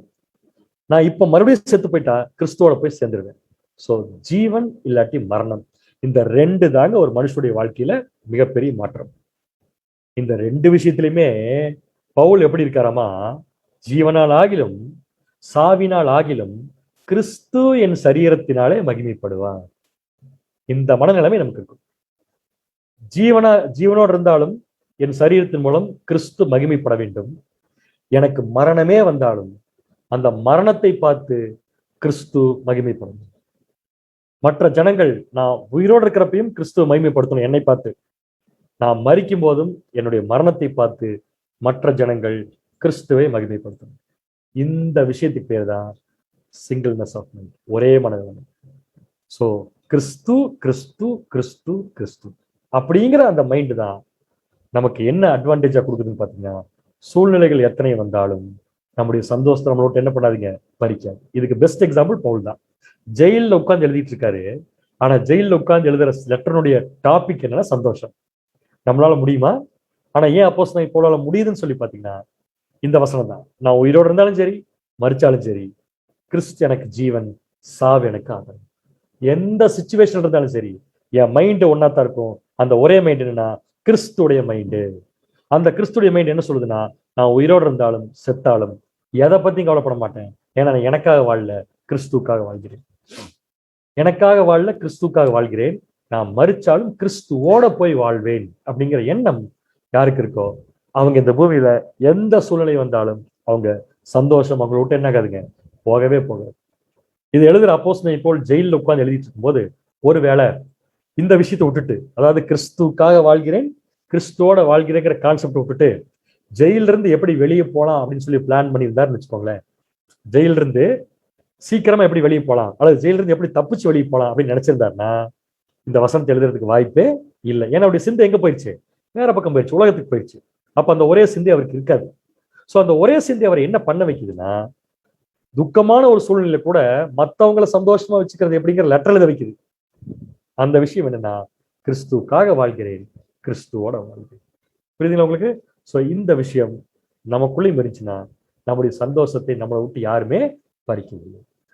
இப்போ ஒரு சில சகோதரர்கள் சொல்லி கேள்விப்பட்டிருக்கோம், எப்படின்னா பிரதர் எங்களுக்கு இந்த மைண்ட் இருக்கணும்னு எங்களுக்கு தெல்லாம் தெரியுது, ஆனா சூழ்நிலை மாறும்போது எங்க போகுதுன்னு தெரியல. இந்த மைண்டு சூழ்நிலை திடீர்னு ஒரு பயங்கரமான சூழ்நிலை வரும்போது நான் என்ன எப்படி இருக்குன்னு நினைக்கிறேனோ அப்படி இருக்க முடியறது இல்லை. அந்த சிங்கிள்னஸ் ஆஃப் மைண்ட் இல்ல, ஒரே மனநிலைமை இல்ல. என்ன காரணம் பார்த்தா, சூழ்நிலைகள் வரும்போது முதல்ல நம்ம என்ன பண்றது இல்லைன்னா அந்த சூழ்நிலையை அக்செப்ட் பண்றது இல்லை அப்படிங்கிறத முக்கியமான பாயிண்ட். எந்த சூழ்நிலையும் நம்ம என்ன பண்றது இல்லை, அக்செப்ட் பண்றது இல்லை. இங்க பவுல் சொல்ற விஷயம் பாத்தீங்கன்னா, எந்த சூழ்நிலை வந்தாலும் சரி முதல்ல அதை என்ன பண்ணிக்கோங்க, ஏத்துக்கோங்க. ஏன்னா இந்த சூழ்நிலையை நமக்கு ஏற்படுத்தி கொடுத்துருக்கு யாருன்னு பாத்தீங்கன்னா பிதாவாகிய தேவன். அப்ப தேவன் நமக்கு அனுமதிக்கக்கூடிய சூழ்நிலைகள் தான் நமக்கு நடக்குது, நமக்கு நல்லா தெரியும். அது ஸ்பெசிபிக்கா பேப்டிசம் எடுத்ததுக்கு அப்புறம் அவருடைய அனுமதி இல்லாம நமக்கு ஒண்ணுமே நடக்காது. அப்படி இருக்கிறப்ப நமக்கு ஒரு சூழ்நிலை வருதுன்னா அவர் அனுமதிச்சு தானே வந்திருக்கோம். அப்ப ஏன் வருத்தப்படுறீங்க, அப்ப ஏன் சந்தோஷம் போகுது? அப்ப தேவனால் அனுமதிக்கப்பட்ட ஒரு விஷயம் நமக்குள்ள வருதுன்னா நம்ம என்னதான் பண்ணிவானோம், முதல்ல ஏற்றுக்கொண்டாக வேண்டும். அதே சமயத்துல அதை சந்தோஷமா மாற்றி காண்பிக்க வேண்டும். எப்படி ஒரு சூழ்நிலை துக்கமானது சந்தோஷமா மாற்றி காண்பிக்கப்படும்னா அதுக்கு தேவை சிங்கிள்னஸ் ஆஃப் மைண்ட், அந்த ஒரே மனநிலைமை. அந்த ஒரே மனநிலைமை நமக்குள்ள இருந்துச்சுன்னா எப்பேற்பட்ட சூழ்நிலையும் நமக்கு கவலையோ பாதிப்பையோ ஏற்படுத்தாது. தொடர்ந்து நம்ம சந்தோஷமா இருப்போம். இந்த திருடன் நம்முடைய சந்தோஷத்தை தேடிக்கொண்டு போக முடியாதுங்கிறதுக்கு தான் பிலிப்பியர் 1 எழுதியிருக்காரு. இப்ப நீங்க என்ன பண்ணுங்க, பிலிப்பியர் 1 இப்ப நான் சொன்ன கான்செப்ட்ல சப்ஜெக்ட்ல முடிஞ்சதுக்கு அப்புறம் படிச்சு பாருங்க. கிளியரா நம்முடைய சூழ்நிலைகள் நம்முடைய சந்தோஷத்தை பறிக்காமல் இருப்பதற்கு நிறைய கைடன்ஸ் எழுதியிருப்பார். ஸோ என்ன பண்றது, அந்த கைடன்ஸ் எப்படி இருக்கும் அப்படிங்கிறதுக்கு ஒரு 3 பிரிவுகளா முதல் சாப்டர் நம்ம பிரிக்கலாம். அதாவது சாப்டர் 1 3 பிரிவா பிரிக்கலாம். எதுக்குன்னா அந்த சிங்கிள்னஸ் ஆஃப் மைண்டினுடைய ஆஸ்பெக்ட்ஸ் அது எல்லாமே. முதல் பகுதி வசனம் 1 11 வரைக்கும், 2வது பகுதி வசனம் 12 26 வரைக்கும், 3வது பகுதி வசனம் 27 30 வரைக்கும். முதல் பகுதி எதை பத்தி சொல்லுதுன்னா ஃபெலோஷிப் இன் த காஸ்பல். அதாவது இந்த ஒரே மனநிலைமை நமக்கு வேணும்னு சொன்னோம் இல்லையா, அதை எதை நோக்கி செயல்படுத்துவதுன்னா சுவிசேஷத்தில் இருக்கக்கூடிய சகோதரர்களுடைய கூடிய சகோதர ஐக்கியம். அதுலயே தான் நம்ம இருக்கணும். நம்ம உலகத்துல போய் ஏதாவது ஒரு விஷயத்துல கலந்தோம்னு வச்சுக்கோங்களேன், நம்ம நல்ல சத்தியத்துக்குள்ள வளர்ந்துட்டு இருப்போம், பேப்டிசம் எடுத்திருப்போம், சத்தியத்துல வளர்ந்துட்டு இருப்போம். திடீர்னு நம்ம சொந்தக்காரங்க ஏதோ ஒரு கல்யாணத்துக்கு ஏதோ ஒன்று கூப்பிடுவாங்க, அந்த கல்யாணத்துக்கு போறப்ப பாருங்க சந்தோஷமா தான் இருப்போம், போய் திரும்பி வரப்ப அந்த சந்தோஷம் எங்க போனேன்னு நமக்கு தெரியும். ஏன்னா நம்ம சத்தியத்துக்குள்ள இருந்து உலகத்துக்குள்ள போயிட்டு வர மாதிரி ஒரு சூழ்நிலை வந்துடும். அங்க நிறைய சடங்குகள் பண்ணுவாங்க, நிறைய சம்பிரதாயங்கள் இருக்கும், நிறைய பேர் வேற வேற மாதிரி பேசுவாங்க, ஒருத்தருக்கு ஒருத்தர் ஹெல்ப் பண்ண மாட்டாங்க, நம்ம ஒரு சிலர் கண்டுக்காம போவாங்க. இதெல்லாம் பார்க்கும்போது நம்முடைய சகோதர ஐக்கியம் மட்டும்தான் நமக்கு அந்த மைண்டை கொடுக்குமே தவிர உலகம் அந்த மைண்டை நமக்கு தராதுங்கிறத வசனம் 1 11 வரைக்கும் எழுதிக்க. Second, furtherance of gospel. அதாவது எப்படி சுவிசேஷத்தை பெருக்கிறது, நம்ம பெற்றுக்கொண்ட சத்தியத்தை நாம எப்படி மற்றவங்களுக்கு பெருக்கிறது, எப்படி மற்றவங்களுக்கு கொண்டு சேர்க்கிறது அப்படிங்கிற மைண்ட் இருந்துச்சுனாலும் எந்த சூழ்நிலையும் நம்மளை பாதிக்க. 3வது ஆஸ்பெக்ட் என்ன பாத்தீங்கன்னா அந்த சுவிசேஷத்துக்காக என்ன கஷ்டம் வந்தாலும் நிக்கணும். என்ன கஷ்டம் வந்தாலும் நிக்கணும். சில பேருக்கு பேப்டிசம் எடுக்கிறதுக்கே நிறைய விஷயங்கள் கஷ்டமா இருக்கும், நிக்கவே முடியாது. ஆனா சகோதரர் சொல்ற விஷயம் என்னன்னா, என்ன கஷ்டம் வந்தாலும் சுவிசேஷத்துக்காக நிக்கிறது தான் அந்த சிங்கிள்னஸ் ஆஃப் மைண்டோட ஆஸ்பெக்ட் அப்படின்னு சொல்லி இந்த 3 விஷயத்தை எழுதியிருக்காரு. இந்த 3 விஷயத்தை நம்ம செய்யும் போது மற்றவங்க நம்மளை பத்தி என்ன நினைப்பாங்கன்னு சொல்லி என்ன பண்ணாதீங்க, பார்க்கவே பார்க்காது. நீங்க பாட்டுக்கு சத்தியம் என்ன சொல்லுதோ அதுபடி செய்யுங்க. அப்படி நீங்க செய்யும் போது உங்கள் மனநிலைமை ஆட்டிடியூட் கிறிஸ்து இயேசுடைய ஆட்டிடியூடோட மேட்ச் ஆகுது. அப்படி மேட்ச் ஆகும்போது நம்முடைய வாழ்க்கை கிறிஸ்துவோட தான், கிறிஸ்துவுக்காக தான், நம்ம மரிச்சா கூட கிறிஸ்துவோட தான், அது ஒரு ஆதாயம் தான் அப்படிங்கிற மனநிலைமையோட நீங்க இந்த 3 வேலையும் செஞ்சீங்கன்னா எந்த சூழ்நிலையும் நம்முடைய சந்தோஷத்தை என்ன பண்ணாதுங்க, பாதிக்காது. இந்த 3 கான்செப்டையும் ஒரே வசனத்தை எழுதி முடிச்சிருக்காரு. பிலிப்பியர் 1ஆம் அதிகாரம் 27ஆம் வசனம் வாசிப்போம். பிலிப்பியர் 1ஆம் அதிகாரம் 27ஆம் வசனம்.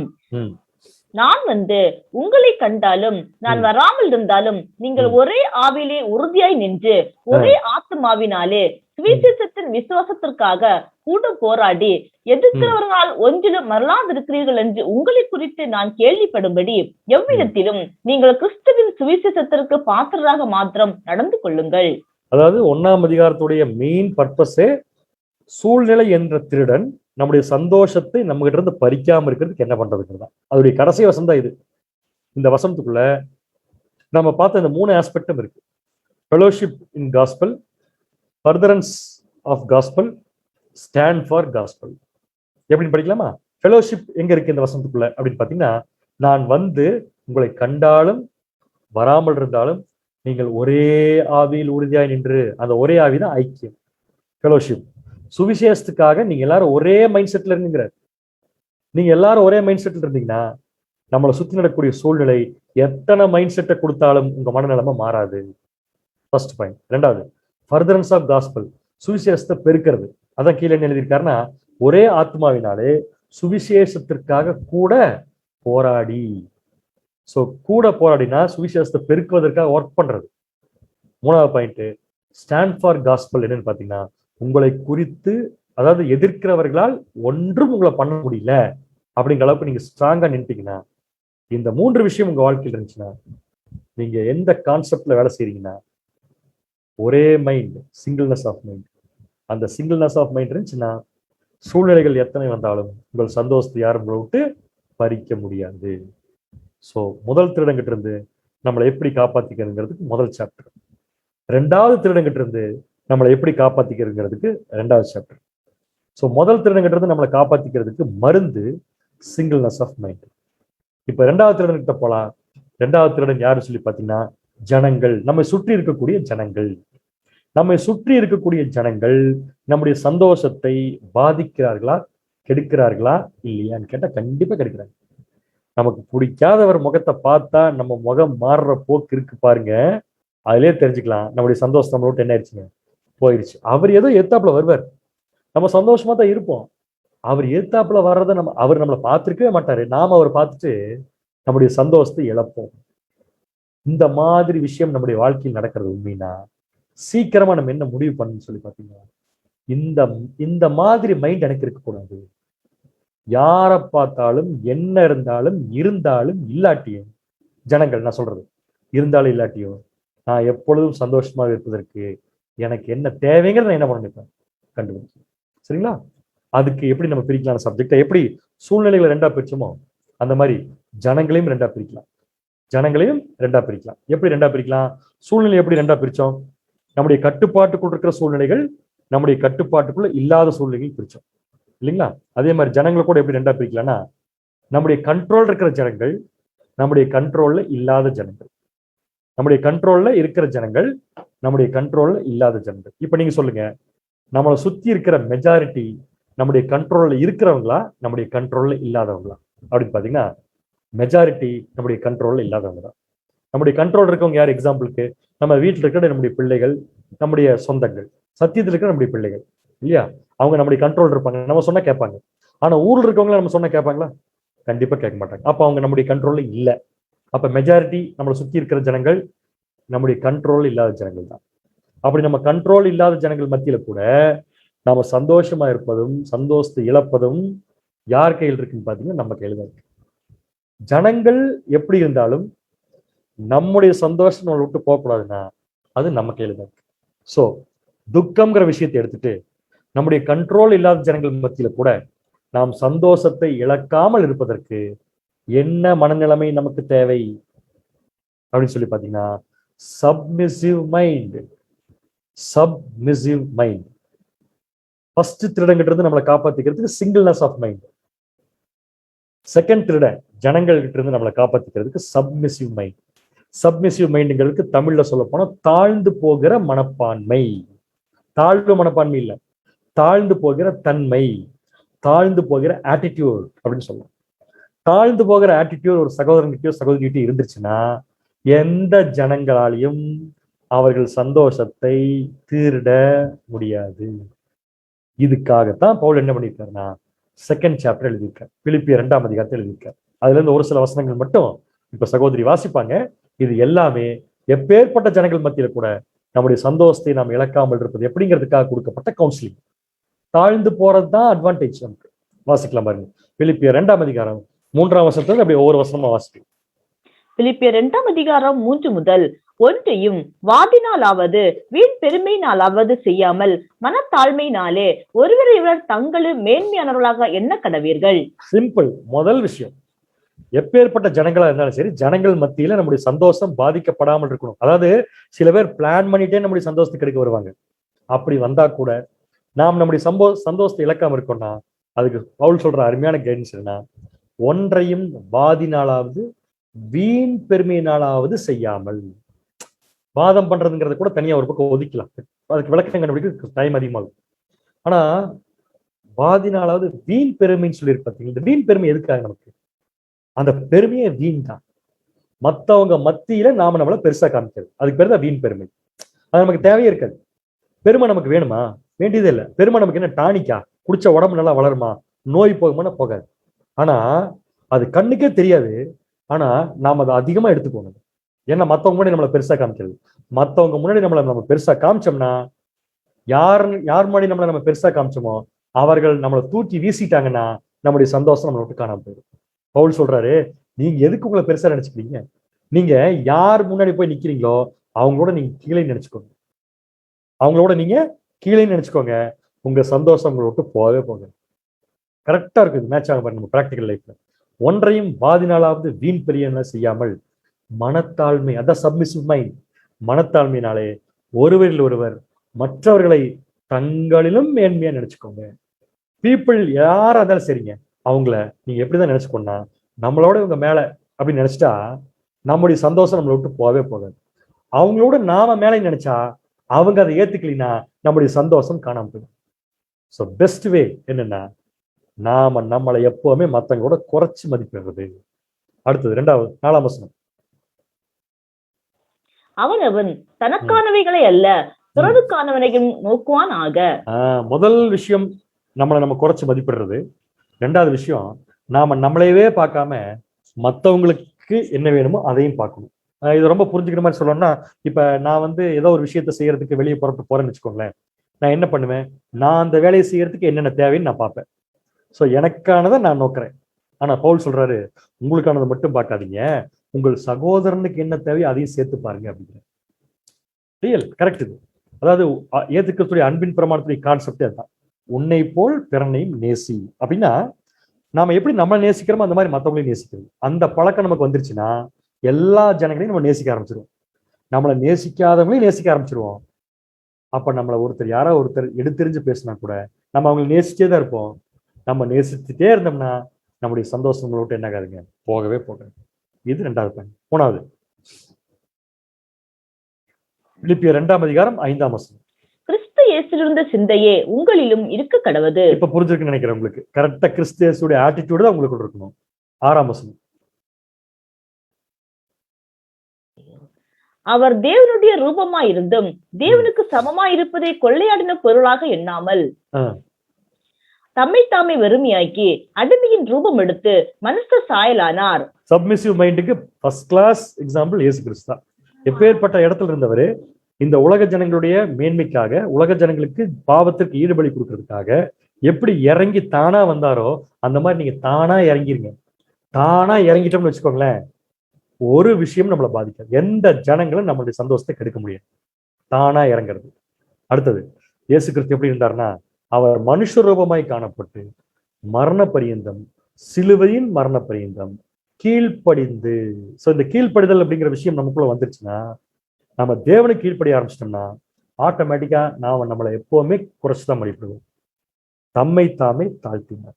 இதுதான் பேரு தான் சப்மிசிவ் மைண்ட். ஆக்சுவலா இந்த வீண் பெருமை, இந்த மேட்டிமை, நாம நம்மளை பெருசா நினைச்சுக்கிறது, இதெல்லாம் ஏன் வருது அப்படின்னு சொல்லி ஒரு அனாலிசிஸ் பண்ணி பார்த்தா அதுக்கு ஒரு அருமையான காரணத்தை கண்டுபிடிச்சிருக்காங்க. இதெல்லாம் ஏன் வருதுன்னு சொல்லி பார்த்தீங்கன்னா, மனுஷன் மற்ற ஜனங்களோட இருக்கிறதுனாலதான் வருதுட்டாங்க. மற்ற ஜனங்களோட இருக்கிறதுனாலதான் வருதுட்டாங்க. அப்ப மற்ற ஜனங்கள் ஈஸியா நம்முடைய சந்தோஷத்தை திருடிட்டு போறதுக்கு வாய்ப்பு இருக்கு. அப்ப கொஞ்சம் யோசிச்சு பார்க்கலாம், ஒருவேளை மற்ற மனிதர்களே இல்லைன்னா நமக்கு இதெல்லாம் வருமா அப்படின்னு பார்த்தா கண்டிப்பா வராது. ஒரு ரூம்குள்ள நம்மளை போட்டு அடைச்சு வச்சிடறாங்க. ஒரு வாரம் நம்ம மட்டும் தனியா இருக்கிறோம், ஒரு ரூம்குள்ள நம்மளை போட்டு அடைச்சிடறாங்க. அந்த ரூம்குள்ள வேலைக்கு சாப்பாடு மட்டும் வரும், சாப்பாடு கொண்டு வரவர் கூட வரமாட்டார். அந்த மாதிரி ஒரு ரூம்குள்ள ஒரு வாரம் இருந்தோம்னா அந்த ரூம்குள்ள இருக்கிறப்ப நமக்கு வீண் பெருமை வருமா? அந்த ரூம்குள்ள ஒரு வாரம் இருக்கிறப்ப நமக்கு மேட்டிமை வருமா? அந்த ரூம்குள்ள இருக்கிறப்ப நமக்கு உள்ள வாக்குவாதம் வருமா? அந்த ரூம்குள்ள இருக்கிறப்ப நமக்கு நான் தான் பெருசுங்கிற எண்ணம் வருமா? எதுவுமே வராது. அப்படின்னா தனியா ஒரு ரூம்குள்ள நம்ம மட்டும் இருக்கிறப்ப எதுவுமே வராதுன்னா என்ன அர்த்தம்னா, நமக்கு இதெல்லாம் வர்றதுக்கு காரணம் மற்றவங்களோட சேர்ந்து இருக்கிறதுனால தான். மற்றவங்களோட சேர்ந்து இருக்கிறதுனால தப்புன்னு சொல்ல முடியாது. ஆனா மற்றவங்களோட சேர்ந்து இருக்கும்போது நாம நம்மளை தனியா இருக்கிற மாதிரி நினைச்சுக்கிட்டோம்னா, நாம நம்மளை தாழ்த்திட்டோம்னா, நாம நமக்குள்ள சப்மிசிவ் மைண்டை கொண்டு வந்துட்டோம்னா, தாழ்ந்து போகிற தன்மையை கொண்டு வந்துட்டோம்னா, வெரி சிம்பிள், எந்த ஜனங்களையும் நம்ம பார்க்க மாட்டோம். எல்லாத்தையும் மேன்மையா தான் பார்ப்போம். ஆட்டோமேட்டிக்கா நம்முடைய சந்தோஷம் நம்மளை விட்டு பறி போகவே போகாது. இதுக்காகத்தான் அப்போஸ்தலன் பவுல் என்ன பண்ணியிருக்காருன்னா, பிலிப்பியர் 2ஆம் அதிகாரத்தை எழுதியிருக்கார். சோ இந்த 2ஆம் அதிகாரத்தை முடிக்கும் போது எப்படி முடிக்கிறாருன்னா, இந்த கான்செப்ட் படி தாழ்ந்து போகிற மனப்பான்மையோடு இருந்த 2 சகோதரர்களை இந்த சாப்டர்ல அறிமுகப்படுத்துறாரு. சோ இந்த வசனம் இங்க வராது, சகோதரி வாசிப்பாங்க, நீங்க அந்த சமயத்துல கவனிச்சுக்கலாம். அந்த 2 சகோதரர்களை 2ஆம் அதிகாரத்தில் அறிமுகப்படுத்துறதுக்கு காரணமே, அந்த 2 பேருமே மனத்தாழ்மை உள்ள சகோதரர்கள். வாசிக்கலாம். முதல் யாருன்னு சொல்லி பாத்தீங்கன்னா, 2 தீமோத்தேயு 2ஆம் அதிகாரம், பிலிப்பியர் 2ஆம் அதிகாரம் 19ஆம் வசனம் வாசிங்க. பிலிப்பியர் 2ஆம் அதிகாரம் 19ஆம் வசனம். பிலிப்பியர் 2ஆம் அதிகாரம் 19ஆம் வசனம். அன்றியும் நானும் உங்கள் செய்திகளை அறிந்து மனத்தேர்தல் அடையும்படிக்கு சீக்கிரமாய் தீமோத்தேயுவை உங்களிடத்தில் அனுப்பலாம் என்று கர்த்தராகிய இயேசுவுக்குள் நம்பி இருக்கிறேன். முதல் எக்ஸாம்பிள் யாருன்னு பாத்தீங்கன்னா தீமோத்தேயு. சோ என்ன பவுல் சொல்றாருன்னா, நான் வர்றதுக்கு பதிலா அந்த இடத்துல தீமோத்தேயு அனுப்புற அளவுக்கு தீமோத்தேயுடைய குவாலிட்டி. எதுக்காக 2வது சாப்டருக்குள்ள தீமோத்தேயை பத்தி கொண்டு வந்து வைக்கிறான்னு சொல்லி பாத்தீங்கன்னா, தீமோத்தேயுடைய அந்த தாழ்ந்து போகிற தன்மை, சப்மிசிவ் மைண்ட். எனக்காக என்ன வேணாலும் செய்வான்னு ஒருத்தரை பார்த்து நம்ம ஈஸியா சொல்லிட முடியுமா? ஆனா பவுல் சொல்றான்னு என்ன அர்த்தம்னா, பவுலுடைய மைண்டும் தீமோத்தேயுடைய மைண்டும் ஒன்னா இருந்திருக்கு. பவுலுடைய மைண்டு தாழ்ந்து போகிற தன்மையோட இருந்துச்சுன்னா கண்டிப்பா தீமோத்தேயுடைய மைண்டும் அந்த தாழ்ந்து போகிற தன்மை இருந்திருக்கு. இன்னொரு எக்ஸாம்பிள் அதே 2ஆம் அதிகாரத்துல 25ஆம் வசனத்துல கோட் பண்றாரு. எப்பாப்பிராத்து அப்படிங்கிற ஒருத்தர். வாசிங்க இப்ப. பிலிப்பியர் 2ஆம் அதிகாரம் 25ஆம் வசனம். மேலும் என் சகோதரனும் உடன் வேலையாளும் உடன் சேவகனும் உங்கள் ஸ்தானாபதியும் என் குறைச்சலுக்கு உதவி செய்தவனுமான எப்பாப்பிராத்தீத்துவை உங்களிடத்தில் அனுப்ப வேண்டும் என்று எண்ணினேன். எப்பாப்பிராத்தீத்து அப்படிங்கிறவரை அனுப்புறாராமா. அவர் யாருன்னு பார்த்தா என் உடன் இருப்பவன், உடன் ஊழியன் அப்படின்னு சொல்லி பவுல் சொல்றாருன்னா திங்க் பண்ணி பாருங்க அந்த சகோதரனுடைய கேரக்டர் எப்படி இருந்தது. இப்ப நம்ம முன்னாடி ஒரு கேரக்டர் தெரியும் இல்லையா, அந்த கேரக்டர் வேற ஒண்ணுமே இல்லை, இந்த 2 பேர்த்துடைய தாழ்ந்து போகிற தன்மை. அதனாலதான் 2வது சாப்டர்ல தாழ்ந்து போகிற தன்மையை பத்தி எழுதிட்டு ஜனங்கள் நம்முடைய சந்தோஷத்தை பறிக்காம இருக்கிறது எப்படிங்கிறது சொல்யூஷன் சொல்லிட்டு அப்படி இருந்த 2 பேர்த்தையும் எக்ஸாம்பிளா வைக்கிறார். இந்த 2 பேரும் பிற்காலத்துல செஞ்ச ஊழியங்களை எல்லாம் நம்ம சபையின் சரித்திரத்திலையும் படிக்கலாம், பிற்காலத்துல கடவுள் சித்தமா இருந்தாலும் படிக்கலாம். தீமோத்தேயை பத்தி தனியா படிக்கலாம். அப்படின்னு இவங்களுக்கு எப்படி அந்த கேரக்டர் வந்துச்சு, எப்படி இந்த ஹேபிட் வந்துச்சுன்னு பாத்தீங்கன்னா வேற ஒண்ணுமே இல்லை, அந்த தாழ்ந்து போகிற தன்மை தான். ஸோ முதல்ல நம்ம சந்தோஷத்தை பறிக்கிற திருடன் சூழ்நிலை, அவங்ககிட்ட இருந்து தப்பிக்கிறதுக்கு பவுல் எழுதுனது 1வது சாப்டர். அதுல மருந்து என்னன்னு சொல்லி பாத்தீங்கன்னா ஒரே மனநலம், சிங்கிள்னஸ் ஆஃப் மைண்ட். 2வது திருடன் ஜனங்கள், ஜனங்கள் மத்தியிலிருந்து நம்முடைய சந்தோஷத்தை நம்ம பாதுகாத்துக்கிறதுக்கு 2வது சாப்டர் எழுதியிருக்காரு. அதுல மருந்து என்னன்னு சொல்லி எழுதியிருக்காருன்னா submissive mind. So first one singleness of mind, second one என்னன்னு பாத்தீங்கன்னா சப்மிசிவ் மைண்ட். ஸோ 3வது திருடன் யார், நம்முடைய சந்தோஷத்தை பறிக்கும் 3வது திருடன் யாருன்னு சொல்லி பார்த்தீங்கன்னா அது வேற யாரும் இல்லை, நம்முடைய பொருட்கள். நம்முடைய பொருட்கள் நம்முடைய சந்தோஷத்தை பாதிக்குதா இல்லை? ஓப்பனா கேட்கிறேன், மனசார பதில் சொல்லுங்க. நீங்களே சொல்லிக்கோங்க உங்களுக்குள்ள, ஏன்னா நான் பேசுறது எனக்கு கேட்காது. நம்ம கையில வச்சிருக்கிற சில பொருட்கள் நம்முடைய சந்தோஷத்தை பாதிக்குதா இல்லையா அப்படின்னு கேட்டா கட்டாயமா பாதிக்குது. உதாரணம் சொல்லட்டுமா? ஒரு விலை உயர்ந்த ஒரு வீடு வாங்கியிருக்கோம். என்ன வீடு வாங்குற தப்பான்னு கேட்கறாது, நான் எக்ஸாம்பிள் தான் சொல்றேன். ஒரு விலை உயர்ந்த வீடு வாங்கியிருக்கோம், நமக்கு அது தேவையே இல்லை, வாங்கிட்டோம், சரிங்களா? இப்ப அந்த வீடு வாங்கினதுக்கு அப்புறம் தான் தெரியுது அது அப்ரூவ்டு இல்லாமல் கட்டப்பட்ட வீடுன்னு சொல்லி. இப்ப சொல்லுங்க, இந்த வீடு வாங்குறதுக்கு முன்னாடி இருந்த சந்தோஷம் நம்மகிட்ட இருக்குமா? கட்டாயமா இருக்கு. புரியுதா உங்களுக்கு? இது எக்ஸாம்பிள் தான் சொல்றேன். அப்ப பொருட்கள் நம்முடைய சந்தோஷத்தை பாதிக்குமா? கண்டிப்பா பாதிக்கும். அப்ப இதுக்கு என்ன மருந்து? பிலிப்பியர் 3ஆம் அதிகாரம் தான் மருந்து. என்ன மருந்து எழுதியிருக்காருன்னு சொல்லி பாத்தீங்கன்னா, என்ன மைண்ட் இருக்குன்னு சொல்லி எழுதியிருக்காருன்னு பாத்தீங்கன்னா ஸ்பிரிச்சுவல் மைண்ட். தமிழ்ல சொல்லப்போனா ஆவிக்குரிய மனநிலைமை. முதல் மருந்து சிங்கிள்னஸ் ஆஃப் மைண்ட். 2வது திருடங்கிட்ட நம்மளை காப்பாத்திக்கிறதுக்கு மருந்து சப்மிசிவ் மைண்ட். 3வது திருடங்கிட்ட நம்மளை காப்பாத்திக்கிறதுக்கு மருந்து ஸ்பிரிச்சுவல் மைண்ட். உங்கள் சிந்தை பூமிக்குரிய மாம்ச இருக்கக்கூடாது. அப்படி மாம்ச சிந்தையா இருந்துச்சுன்னா பூமியில் இருக்கிற பொருட்கள் மேல உங்க ஆசை போயிடும். பூமியில் இருக்கிற பொருட்கள் மேல உங்க ஆசை போச்சுன்னா நீங்க சத்தியத்துக்குள்ள வந்தும் எது மேல ஆசை வச்சிருக்கீங்களோ அதுக்கு ஏதோ ஒண்ணு ஆயிடுச்சுன்னா நீங்க அது மாதிரி ஆயிடுவீங்க. உண்மையிலேயே இந்த சப்ஜெக்ட்ல ஒரு சகோதரர் கேட்ட கேள்விக்குரிய பதிலும் இருக்கு. என்ன கேள்வினா, நெஞ்சு மேல கையில் சொல்லுங்க பார்க்கலாம், யாருக்காவது இந்த வசனத்துல சொல்லியிருக்கிறபடி நம்ம செய்யாம இருக்கோமான்னு மட்டும் சொல்லுங்க பார்க்கலாம். எந்த வசனம்? நம்முடைய ஆண்டவர் பேசின வசனம். மத்தேயு 6ஆம் அதிகாரம் 19ஆம் வசனம் 20ஆம் வசனம். மத்தேயு 6ஆம் அதிகாரம் 19 முதல், பூமியிலே உங்களுக்கு பொக்கிஷங்களை சேர்த்து வைக்க வேண்டாம். இந்த வசனம் 100% உண்மை. நம்முடைய ஆண்டவர் சொன்னது, பூமியிலே உங்கள் பொக்கிஷங்களை என்ன பண்ணாதீங்க, சேர்த்து வைக்காதீங்க. அப்ப நமக்கு பொக்கிஷமா இந்த பூமியில எதெல்லாம் நினைச்சு வாங்குறோமோ அதை வேண்டாங்கிறது. இப்ப நமக்கு கோவம் வரும், ஏன் காசு போட்டு நான் வாங்குறதுக்கு அவர் என்ன வேண்டாங்கிறது. நல்லா யோசிச்சு பாருங்க. நீங்க வாங்கிக்கோங்க, அப்படி வாங்கினீங்கன்னா என்ன ஆகுது தெரியுமா? நீங்க வாங்குற பொருள்லாம் பூமிக்குரிய விஷயம். பூமிக்குரிய பொருள்ல நீங்க ஆசைப்பட்டு வாங்கினா தப்பில்லை. ஆனா அது மேல ஆசை வச்சீங்கன்னா என்ன ஆகும்னா, இங்கே பூச்சியும் துருவும் அவைகளை கெடுக்கும். எல்லாம் அழிஞ்சு போயிடும். நீங்க எப்பேற்பட்ட பொருள் வாங்குங்க, பயங்கர காஸ்ட்லியா வாங்குங்க, நீங்க வாங்குற பொருளுக்கு ஒரு லைஃப் இருக்கு. வாங்குற பொருளுக்கு ஒரு லைஃப் இருக்கு. அந்த லைஃப்க்கு முன்னாடியே சரி, அந்த லைஃப் வரைக்கும் அந்த பொருள் இருந்தாலும் அந்த பொருள் செயலிழந்து போச்சுன்னா நம்முடைய மைண்டும் செயலிழந்து போயிடும். ஏன்னா அது மேல அவ்வளவு ஆசை வச்சிருக்கோம். ஸோ ரொம்ப கிளியர் என்ன சொல்றாருன்னா, நீங்க திங்கிங்க மேல கொண்டு போயிருங்க. பூமியில் இருக்கிற எந்த பொருளும் நீங்க சேர்த்து வைக்க வேண்டாம். சேர்த்து வைக்காம இருக்கிறவங்க தான் சந்தோஷமா இருப்பாங்க. சேர்த்து வைக்கிறவங்க சேர்த்து வச்ச பொருள்னாலேயே தங்கள் சந்தோஷத்தை இழப்பார்கள். பிகாஸ் இங்கே பூச்சியும் துருவும் அவைகளை கெடுக்கும். இங்கே திருடரும் கண்ணமிட்டு என்ன பண்ணுவாங்க, திருடுவாங்க. அதுக்கு பதிலா உங்கள் பொக்கிஷங்களை எங்க சேர்த்துவீங்க? வாசிங்க 20ஆம் வசனம் அதிலே. பரலோகத்திலே உங்களுக்கு பொக்கிஷங்களை சேர்த்து வையுங்கள், அங்கே பூச்சியாவது துருவாவது கெடுக்கிறதும் இல்லை, அங்கே திருடர் கண்ணமிட்டு திருடுகிறதும் இல்லை. ரொம்ப கிளியரா சொல்லிட்டேன். ஸோ ஸ்பிரிச்சுவல் மைண்ட் எப்படி ஒர்க் பண்ணும்னா, ஸ்பிரிச்சுவல் மைண்ட் அதுதானே பொருட்கள் நம்முடைய சந்தோஷத்தை பாதிக்கும் போது அந்த பொருட்கள் நம்முடைய சந்தோஷத்தை பாதிக்காம நம்மளை காப்பாத்துற மைண்ட் எதுன்னு பார்த்தீங்கன்னா ஸ்பிரிச்சுவல் மைண்ட்.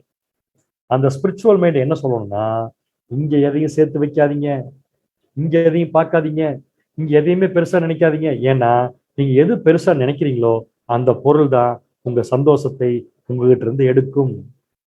ஒரு நல்ல செல்போன் வாங்கியிருக்கோம் வச்சுக்கோங்களேன், நல்ல ஒரு கம்ப்யூட்டர் வாங்கியிருக்கோம்னு வச்சுக்கோங்களேன், பயங்கர காஸ்ட்லி, ரொம்ப நாள் ஆசை, இதை வாங்கிட்டோம். அது மேல நம்முடைய ஆசை வச்சுட்டோம், ஆசை வச்சு வாங்கிட்டோம். இப்ப வாங்கின விஷயம் உடஞ்சு போச்சுன்னா, வாங்கின விஷயம் ஒர்க் ஆகலைன்னா அந்த பொருள்னாலே நம்முடைய சந்தோஷம் என்ன இருங்க போயிடுது. அப்ப என்ன பண்ணலாம்? எந்த பொருள் மேலையும் நாம் இந்த பூமியில சேர்த்து வைக்கிறங்கிற எண்ணம் வைக்காம இருந்தோம்னா நம்முடைய சந்தோஷம் காப்பாற்றப்படும். அப்ப எங்க சேர்த்து வைக்கிறதுனா, இங்க ஒவ்வொன்றா விட்டு கொடுங்க, அங்க ஆட்டோமேட்டிக்கா நம்ம விட்டு கொடுக்குற விஷயமே நமக்கு பாசிட்டிவா மாறி பரலோகத்தில் நம்முடைய பொக்கிஷங்கள் என்ன பண்ணப்படும் பார்த்தீங்கன்னா சேர்த்து வைக்கப்படும். கரெக்டுங்களா? அப்ப நம்ம பர்மனண்டா எங்க இருக்க போறோமோ அந்த ஊர்ல தானே சொத்து சேர்த்தணும். இந்த ஊர்ல பர்மனண்டாவா இருக்க போறோம்?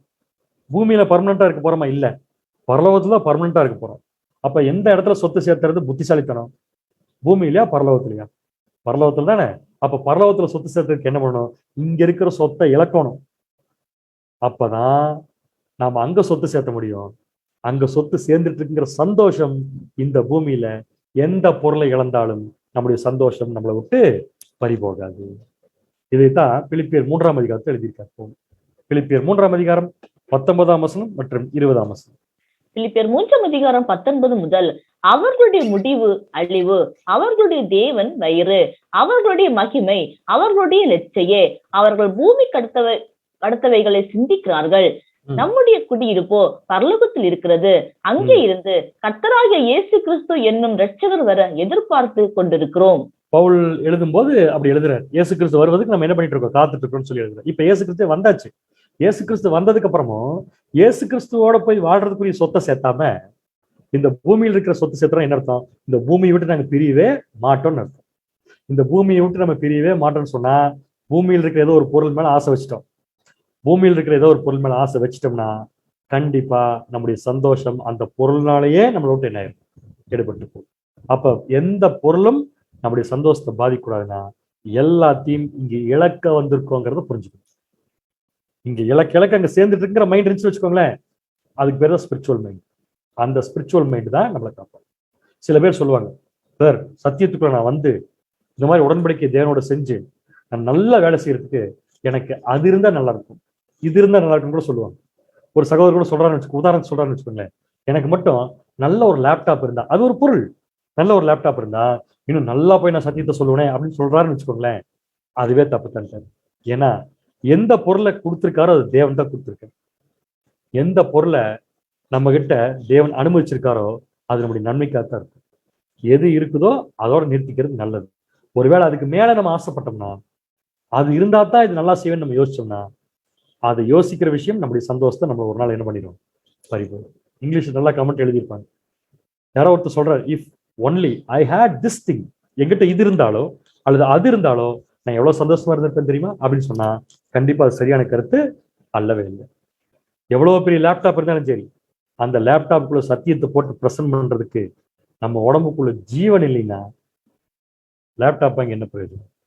ஸோ ஜீவனோடு இருக்கிற வரைக்கும் எது மேலேயுமே ஆசைப்படாம அங்க சேர்த்து வைக்கிறது ஆசைப்பட்டோம்னா அந்த மைண்டுக்கு பேர் ஸ்பிரிச்சுவல் மைண்ட். அந்த ஸ்பிரிச்சுவல் மைண்ட் இங்க இருக்கிற எந்த பொருள் மேலையும் என்ன பண்ணாதுன்னா ஆசை வைக்கவே வைக்காது. நான் சொல்ற ஆசை வைக்கிறது என்னன்னு உங்களுக்கு புரிஞ்சா, ஒரு பொருளை வச்சிருக்கிறோம், அந்த பொருள் அழிஞ்சே போனாலும் உடஞ்சே போனாலும் காணாம போனாலும் நம்ம அதை பத்தி கவலைப்படணும். ஏன்னா இங்க இழக்கிறதெல்லாம் அங்க சேர்த்து வைக்கப்படுதுங்கிற மைண்டு வந்துருச்சுன்னா அதுக்கு பேர் தான் ஸ்பிரிச்சுவல் மைண்டு. ஸோ நம்முடைய சந்தோஷம் நம்மளை விட்டு என்ன ஆகாதுங்க, போகவே போகாது. ஸோ இந்த 3rd சாப்டருக்குள்ள இந்த ஸ்பிரிச்சுவல் மைண்டை நமக்கு எஸ்டாப்ளிஷ் பண்றதுக்கு பவுல் 3ஆம் அதிகாரத்தை 3 பகுதியா பிரிச்சிருக்காங்க. எப்படின்னு பாத்தீங்கன்னா, வசனம் 7-11, வசனம் 12-14, வசனம் 15-17, இந்த 3 ஏன் பிரிச்சிருக்காருன்னா, ஸ்பிரிச்சுவல் மைண்ட் அப்போஸ்தலனாகிய பவுலுக்கு பாஸ்ட், இந்த லெட்டர்ல இருக்கு முன்னாடி இருந்த வாழ்க்கையினுடைய சரித்திரத்தை எழுதுறாரு. எப்படி இருந்துச்சு ஸ்பிரிச்சுவல் மைண்ட். 12-14 இப்ப நமக்கு அந்த ஸ்பிரிச்சுவல் மைண்ட் எப்படி ஒர்க் பண்ண எழுதியிருக்காரு. 15-17 வரைக்கும் ஃபியூச்சர்ல ஞானஸ்தானங்கள் எடுத்து நல்லா தேவனுக்கு கூலிங் செய்யும் போது அந்த ஸ்பிரிச்சுவல் மைண்ட் எப்படி ஒர்க் பண்ணுங்கிறத 3ஆம் அதிகாரம், பிலிப்பியர் 3ஆம் அதிகாரம் 15-17 வரைக்கும் எழுதியிருக்காரு. ஸோ 3 திருடனை பத்தி படிச்சிட்டோம், 3 சாப்டர் படிச்சிருக்கோம், 3 மருந்து படிச்சிருக்கோம். சூழ்நிலை அப்படிங்கிற திருடன் நம்முடைய சந்தோஷத்தை திருடி போகாம இருக்கிறதுக்கு நமக்கு முதல் சாப்டர் கொடுத்திருக்காரு பிலிப்பியர்ல. அதுல மருந்து என்ன கொடுத்திருக்காருன்னா சிங்கிள்னஸ் ஆஃப் மைண்ட். 2வது திருடன் ஜனங்கள் நம்முடைய சந்தோஷத்தை பாதிக்காம இருக்கோம்னா அதுக்கு தேவையான மருந்து 2வது சாப்டர்ல கொடுத்திருக்காரு. மருந்துக்கு பேரு சப்மிசிவ் மைண்ட், தாழ்ந்து போகும் தன்மை. 3வது பொருட்கள் நம்முடைய சந்தோஷத்தை பாதிக்காம இருக்கோம்னா அதுக்கு 3rd சாப்டர் கொடுத்திருக்காரு. அந்த 3rd சாப்டர்ல நமக்கு என்ன மருந்து கொடுத்திருக்காரு சொல்லி பார்த்தீங்கன்னா ஸ்பிரிச்சுவல் மைண்ட் அப்படிங்கிற மருந்து கொடுத்திருக்காரு. இதை நீங்க வச்சுக்கோங்கன்னு சொல்றாரு. ஸோ 4வது என்ன பாத்தீங்கன்னா, நம்முடைய கவலையே சில சமயத்துல நம்முடைய சந்தோஷத்தை பறிச்சுட்டு போயிடும். நம்முடைய கவலைகள் நம்முடைய சந்தோஷத்தை பறிச்சுட்டு போயிடும். கவலைப்படலாமான்னு கேட்டா, கவலைப்படுவது என்பது தேவனுடைய பிள்ளைகளுக்கு இருக்கவே கூடாத விஷயம். அடுத்தது நம்ம கவலைங்கிற சப்ஜெக்டை தனியா பார்க்கலாம், இப்ப வேண்டாது. ஆனா கவலைங்கிறது நமக்கு இருந்துச்சுன்னா நாம் தேவனை சந்தேகப்படுகிறோம் என்று அர்த்தமாயிடும். ஆஸ் பர் பைபிள் வசனத்துப்படி பார்க்கும்போது நமக்கு கவலைங்கிற ஒரு கேரக்டர் வந்துருச்சுன்னா நம்முடைய விசுவாசம் தேவனை சந்தேகப்படுற மாதிரி ஆயிரும். அது எப்படிங்கிறத தனியா அடுத்த தடவை சப்ஜெக்ட் பார்க்கும்போது நம்ம கண்டிப்பா பார்க்கலாம். ஸோ இப்ப இந்த 4வது திருடனா இருக்கிற நம்முடைய கவலை நம்முடைய சந்தோஷத்தை பறிச்சு போகாம இருக்கோம்னா நமக்கு என்ன மைண்டு தேவைன்னு பார்த்தீங்கன்னா செக்யூர்டு மைண்ட். எல்லாமே மைண்டு தான், 4 மருந்துமே மைண்ட்ல தான் வேணும். ஏன்னா மைண்டு தான் சந்தோஷத்தை எடுத்து போட்டுருது. சந்தோஷத்தை எடுத்து போடுற மைண்டுக்கு இந்த 4 விஷயத்த பிராக்டிஸ் பண்ணி விட்டோம்னா இந்த 4 திருடர்கள் வந்து நம்மளை காப்பாத்திடும், எப்போ சந்தோஷமாவே இருக்கும். செக்யூர்டு மைண்ட் அப்படிங்கிறத தமிழ்ல சொல்லணும்னு எப்படி சொல்லலாம்னு சொல்லி பார்த்தீங்கன்னா, எப்பொழுதும் பாதுகாப்பாக நான் இருக்கிறேன் அப்படின்னு சொல்லி நம்புற ஒரு மைண்ட். உண்மை. என்னைக்கு நம்ம ஞானஸ்தானம் எடுத்து தேவனோட உடன்படிக்கை செஞ்சு சத்தியத்துக்குள்ள வரமோ அன்னைக்கு ஆட்டோமேட்டிக்கா நம்முடைய மைண்ட் எங்க போயிருக்குன்னு பார்த்தீங்கன்னா ஒரு பாதுகாப்பான சூழ்நிலைக்குள்ள போறது நம்ம கவனிக்கலாம். ஸோ அந்த பாதுகாப்பான சூழ்நிலை எப்படி இருக்குன்னா, எத்தனையோ கஷ்டங்கள், நன்மைகள், தீமைகள் வந்தா கூட தேவனுடைய அனுமதி இல்லாம எனக்கு எதுவும் நடக்காது அப்படின்னு நினைக்கிறேன் பார்த்தீங்களா, அந்த மைண்டு தான். அதுக்கு பேர் தான் செக்யூர்டு மைண்ட். ஸோ ஒரு செக்யூர்டு மைண்டு ஒரு குடும்பத்துக்குள்ள இருந்துச்சுன்னா அந்த குடும்பத்துக்குள்ள எந்த காரணத்தை முன்னிட்டும் சந்தோஷம் எப்பொழுதுமே இருக்குன்னு சொல்லிட்டேன் சகோதரர். அப்படின்னு என்ன பண்ணணும், இந்த செக்யூர்டு மைண்டை தக்க வச்சுக்கிறதுக்கு என்ன பண்ணணும் அப்படின்னா, சரியான ஜெபம் நமக்கு தேவை. சரியான ஜெபம் நமக்கு தேவை. ரைட் பிரேயிங், அடுத்து ரைட் திங்கிங், சரியான திங்கிங், சிந்தனைகள் சரியா இருக்கணும் அப்படிங்கிறது முக்கியமான விஷயம். அதுக்கப்புறம் சரியான வாழ்க்கை முறை. ஒரு சகோதரன்கிட்டயோ சகோதரிகிட்டயோ ஒரு குடும்பத்துக்குள்ளேயோ சரியான ஜெபமும் சரியான திங்கிங்கும், அசுத்தத்தை பத்தி திங்க் பண்ணாம சுத்தமா திங்க் பண்றதும் சரியான வாழ்க்கை முறை இருந்துச்சுன்னா அவங்க எதுக்குமே பயப்பட மாட்டாங்க. ஏன்னா அவங்க தேவனுக்கு பயந்துருக்காங்க. தேவனுக்கு பயப்படுறவங்க உலகத்துல இருக்கிற எந்த விஷயத்துக்கும் பயப்பட வேண்டிய அவசியம் இல்லை. ஏன்னா தேவனுக்கு பயந்தவர்களுக்கு எல்லாமே நன்மைக்கு ஏதுவாய் நடக்கிறது. ஸோ ஃபர்ஸ்ட் பாயிண்ட், செக்யூர்டு மைண்டுக்கு தேவை சரியான ஜெபம். சரியான ஜெபம்ங்கிறது என்ன அப்படின்னா, எல்லாத்தையும் தேவன்கிட்ட சொல்றதுக்கு பேர் தான் சரியான ஜெபம். எல்லாத்தையும் என்ன அர்த்தம், எனக்கு குழந்தைக்கு ஸ்கூல்ல போய் சேர்த்தணும், ஃபீஸ் கட்டணும், வண்டி வாங்கணும், அதெல்லாம் இல்லை, அதெல்லாம் இல்லை. இங்க நம்முடைய ஸ்டாண்டர்டே வேற. திருப்பி உலக பிரகாரமான விஷயத்துக்குள்ள கொண்டு வரக்கூடாது. இதுக்கு 4ஆம் அதிகாரத்துல பவுல் என்ன சொல்றாருன்னா, எதை பத்தியும் கவலைப்படாதீங்க, ஜெபம் தான் நமக்கு மிகப்பெரிய விஷயம். வாசிக்கலாம் பாருங்க, பிலிப்பியர் 4ஆம் அதிகாரம் 6ஆம் வசனம் 7ஆம் வசனம். பிலிப்பியர் 4ஆம் அதிகாரம் 6 முதல், நீங்கள் ஒன்றுக்கும் கவலைப்படாமல். ஒரு நிமிஷம். பேர் சபையில போதகர்கள் இந்த வசனத்தை வச்சுதான் படாபாடுபடுத்துவாங்க. எதை பத்தியும் கவலைப்படாதீங்க, எல்லாத்தையும் தேவன்கிட்ட கேளுங்க, தேவன் கொடுத்துருவாரு. அப்படி எங்க வசனம் சொல்லவே இல்லை. நல்லா கவனிச்சு பாருங்க. நீங்க ஒன்றை குறித்தும் கவலைப்படாமல் வாசிங்க. எல்லாவற்றையும் குறித்து உங்கள் விண்ணப்பங்களை ஸ்தோத்திரத்துடனே கூடிய ஜெபத்தினாலும் வேண்டுதலினாலும் தேவனுக்கு தெரியப்படுத்துங்கள். அவ்வளவுதான், முடிஞ்சது. என்ன சொல்லியிருக்காருன்னா, ஏதாவது ஒரு சூழ்நிலை உங்களுக்கு பயங்கரமா வந்து நெருக்கிற மாதிரி தோணுச்சுன்னா கவலையே படாதீங்க. கவலைப்பட்டீங்கன்னா சந்தோஷம் போயிடும். கவலைப்படாம உடனே போய் என்ன பண்ணுங்கன்னா ப்ரேயர்ல உட்காந்துருங்க. யார் கூட? தேவன் கிட்ட. ப்ரேயர்ல என்ன சொல்லணும்? உங்களுக்கு என்ன கவலை வந்திருக்குங்கிறத தேவனுக்கு தெரியப்படுத்து. அதானே எழுதியிருக்காரு வசனத்துலங்க. உங்களுக்கு என்ன ப்ராப்ளம் வந்திருக்குன்னு தேவனுக்கு தெரியப்படுத்துங்க. அப்படி தெரியப்படுத்திட்டீங்கன்னா தேவன் என்ன பண்ணுவார்? வாசிங்க 7ஆம் வசனம். அப்பொழுது எல்லா புத்திக்கு மேலான தேவ சமாதானம் உங்கள் இருதயங்களையும் உங்கள் சிந்தைகளையும் கிறிஸ்து இயேசுக்குள்ளாக காத்துக்கொள்ளும். அவ்வளவுதான், கிளியரா சொல்லி முடிச்சிட்டார். எல்லாத்தையும் போய் நீங்க தேவன்கிட்ட சொல்லிருங்க. உங்களுக்கு ஒரு சூழ்நிலை வந்துருச்சு, அது பயங்கரமா நெருக்குது, நீங்க மாட்ட போறீங்க, உங்களை பிடிக்க போறாங்க அப்படின்னு சொல்லி ஒரு சூழ்நிலை வந்துருச்சுன்னா கவலைப்படாதீங்க. கவலைப்படீங்கன்னா சந்தோஷம் போயிடும். கவலைப்படாமல் நேர போய் உட்கார்ந்து தேவன் கிட்ட ஜெபத்துல சொல்லுங்க. தேவன் உங்களை காப்பாத்துவார்னு போடல, என்ன போட்டிருக்காருன்னா எல்லா புத்திக்கும் மேலான தேவ சமாதானத்தை தேவன் உங்களுக்கு கொடுப்பார். இதுக்கு யார் பெஸ்ட் எக்ஸாம்பிள் அப்படின்னு பாத்தீங்கன்னா தானியேல்.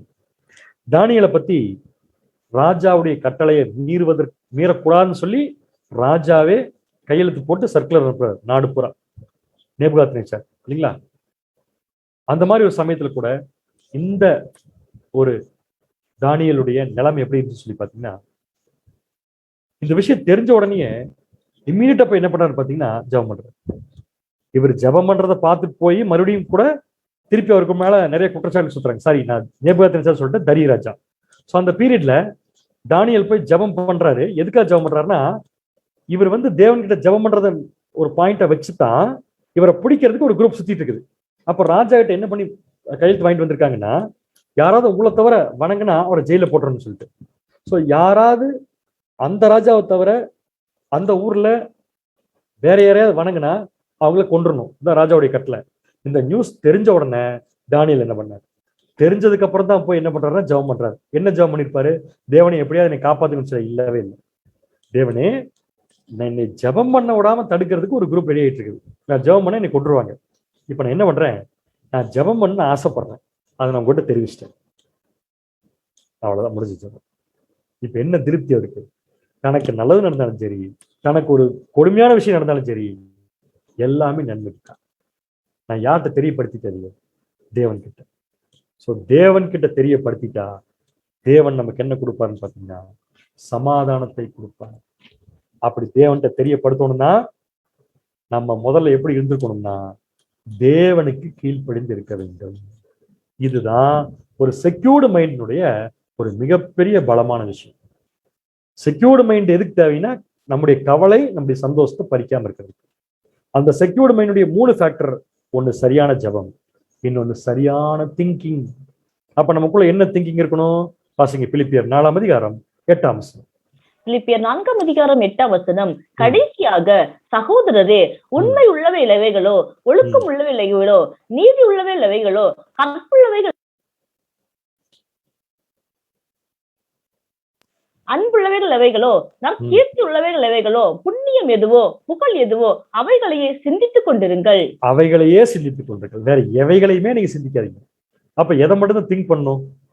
ஆபீஸ் போறோமா, அல்லது டிராவலிங்ல வர்றோமா, ட்ரெயின்ல போறோமா, பஸ்ல போறோமா, பிளைட்ல போறோமா, எங்க போனாலும் சரிங்க, நீங்க செக்யூர்டா இருக்கணும்னா உங்க திங்கிங் கரெக்டா இருக்கணும்.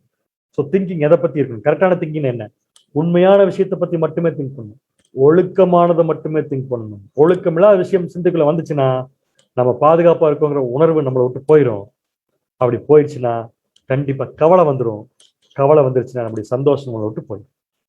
நம்முடைய கவலையே நம்முடைய சந்தோஷத்தை பறிச்சிடும். ஸோ அது பறிக்காம இருக்கோம்னா சரியான திங்கிங் வேணும். அந்த திங்கிங் என்னன்னா, உண்மையுள்ளவைகள் எவைகளோ, ஒழுக்கம் உள்ளவைகள், நீதி உள்ளவைகள், கற்புள்ளவைகள், அன்புள்ளவைகள், நற்கீர்த்தி உள்ளவைகள், புண்ணியம், புகழ், இதை மட்டுமே நீங்க என்ன பண்ணுங்க? திங்க் பண்ணுங்க. ஸோ இதை மட்டுமே திங்க் பண்றதுக்கு மற்ற திங்க் பண்றதுக்கு டைமே இருக்காது. இதை மட்டுமே திங்க் பண்ணி பழகிட்டோம்னா மற்ற விஷயத்தை திங்க் பண்றது நமக்கு அருவருப்பாயிருக்கும். அப்படி திங்க் பண்ணி பழகிட்டோம்னா அந்த செக்யூர்டு மைண்டு கவலையே நமக்கு வரக்கூடாது. சில சகோதரர்லாம் பார்த்துருக்கலாம், என்ன ஆனாலும் இடியே விழுந்தாலும் சரிங்க, கவலைப்பட மாட்டாங்க. ஏன் தெரியுமா? ஏன் தெரியுங்களா? எது நடந்தாலும் நன்மைக்கு. தேவன்கிட்ட தெரியப்படுத்திட்டேன். அவர் என்னை உயிரோட வச்சாலும் சரி, என்னுடைய உயிர் எடுத்தாலும் சரி, கிறிஸ்து எனக்கு ஜீவன், சாவு எனக்கு ஆதம், போயிட்டே இருப்பாங்க. ஸோ இந்த திங்கிங் வந்தவங்களுக்கு ரைட் லிவிங், சரியான ஒரு வாழ்க்கை முறை அவங்ககிட்ட இருக்கும். என்ன வாழ்க்கை முறை இருக்கும் பாருங்க. பிலிப்பியர் 4:9. அப்போஸ்தலன் பவுல் என்ன பண்றாருன்னா, இந்த இடத்துல சரியான வாழ்க்கை வாழ்றது யார் எக்ஸாம்பிளா வைக்கிறார்? அவரே எக்ஸாம்பிளா வைக்கிறார். எப்படின்னு பாத்தீங்கன்னா, நீங்கள் என்னிடத்தில் கற்றும் அடைந்தும் 9 நீங்கள் என்னிடத்தில் கற்றும் அடைந்தும் கேட்டும் கண்டும் இருக்கிறவைகளோ அவைகளையே செய்யுங்கள். அவைகளை செய்யுங்கள். முதல்ல திங்க் பண்ணுங்கன்னு சொன்னாரு. எதெல்லாம் திங்க் பண்ணுன்னு முதல்ல சொன்னாரு. இப்ப என்ன சொல்றாருன்னா, எவைகளை செய்யணுங்கிறார். சோ எவைகளை செய்யணும்? எதெல்லாம் எங்கிட்ட பாத்தீங்களோ, எதெல்லாம் எங்கிட்ட கேட்டீங்களோ, எதெல்லாம் எங்கிட்ட இருக்குன்னு நீங்க பாக்குறீங்களோ, அதை மட்டுமே செய்யுங்க. அப்படி செஞ்சீங்கன்னா சமாதானத்தின் தேவன் என்ன பண்ணுவாரு? உங்க கூட இருப்பார். என்ன அருமையான ஒரு மருந்து எழுதி தருப்பாருங்க 4ஆம் அதிகாரத்துல. ஸோ 4ஆம் அதிகாரம், 3ஆம் அதிகாரம், 2ஆம் அதிகாரம், 1ஆம் அதிகாரம் ரீகால் பண்ணிக்கலாமா? நாம தேவனோடு இணைஞ்சிருக்கோம்னா நாம கண்டிப்பா இந்த பூமியில சந்தோஷத்தோடும் சமாதானத்தோடும் தான் இருக்கும். அப்படி சந்தோஷத்தையும் சமாதானத்தையும் நமக்கு கெடுக்கக்கூடிய விஷயங்கள் சிலது நம்ம கிட்ட இருக்குது. அந்த கெடுக்கக்கூடிய விஷயங்கள் 4 விஷயங்கள் பார்த்தோம். ஒண்ணு சூழ்நிலை, இன்னொன்னு மனிதர்கள், இன்னொன்னு பொருட்கள், இன்னொன்னு நம்முடைய கவலை. ஒவ்வொரு பிரச்சனைக்கும், ஒவ்வொரு திருடனுக்கும் ஒவ்வொரு சொல்யூஷன், ஒவ்வொரு சாப்டர் எழுதியிருக்காரு. முதல் திருடனுக்கு நம்முடைய மைண்ட் எப்படி இருக்கும்னா, ஒரே மனநிலைமையோடு இருக்க வேண்டும். 2வது திருடன் ஜனங்கள் அப்படிங்கிற திருடங்கிட்ட நம்மளை காப்பாத்திக்கிறதுக்கு நமக்கு என்ன மைண்ட் இருக்கும்னா, தாழ்ந்து போகிற மைண்ட் இருக்கும். 3வது பொருட்கள் நம்முடைய சந்தோஷத்தை பாதிக்காம இருக்கும்னா நமக்கு என்ன மைண்ட் இருக்கும்னா, ஆவிக்குரிய மனநிலைமை, ஸ்பிரிச்சுவல் திங்கிங் இருக்கணும், ஸ்பிரிச்சுவல் மைண்ட் இருக்கணும். 4வது நம்முடைய கவலை நம்மளை ஆட்கொள்ளாம இருக்கணும்னா, நம்முடைய சந்தோஷத்தை பறிச்சுக்கொள்ளாம இருக்கணும்னா நமக்கு தேவை செக்யூர்டு மைண்ட், பாதுகாப்பாக இருக்கக்கூடிய ஒரு மனநிலைமை. பாதுகாப்பா இருக்கக்கூடிய மனநிலைமை எப்போ வரும்னா, சரியான பிரேயர், சரியான திங்கிங், சரியான வாழ்க்கை. இந்த 3 பேர் தான் வரும். ஸோ இந்த 4 விஷயங்களை தவிர வேற எதுவுமே நம்முடைய சந்தோஷத்தை பாதிக்க போறதில்லை. இந்த விஷயம் உலக ஜனங்களுக்கு தெரியாது. ஏன்னா இது சப்ஜெக்டா படிக்கிறதுக்கு அவங்களுக்கு வாய்ப்பு இல்லை. ஆனா நாளைக்கு ராஜ்யத்துக்குள்ள வரும்போது அவங்க இந்த நிலைமையில தான் இருப்பாங்க. பட் ராஜ்யத்துக்கு போறவங்க இப்பவே அந்த நிலைமையில தான் இருக்கணும். அதுக்காகத்தான் தேவன் நமக்கு இந்த சத்தியங்கள் நமக்கு கொடுக்குறாரு. ஸோ இப்போ யோசிச்சு பாருங்க, நம்ம சந்தோஷத்தை இழக்கிறோம்னா அதுக்கு காரணம் வேற யாரும் இருக்க மாட்டாங்க, நம்மளை தான். ஏன் நம்முடைய சந்தோஷத்தை நம்ம இழக்கிறோம்னா, இந்த 4 ஏதோ ஒன்று நடந்திருக்கும். சூழ்நிலை, ஜனங்கள், பொருட்கள், நம்முடைய கவலை.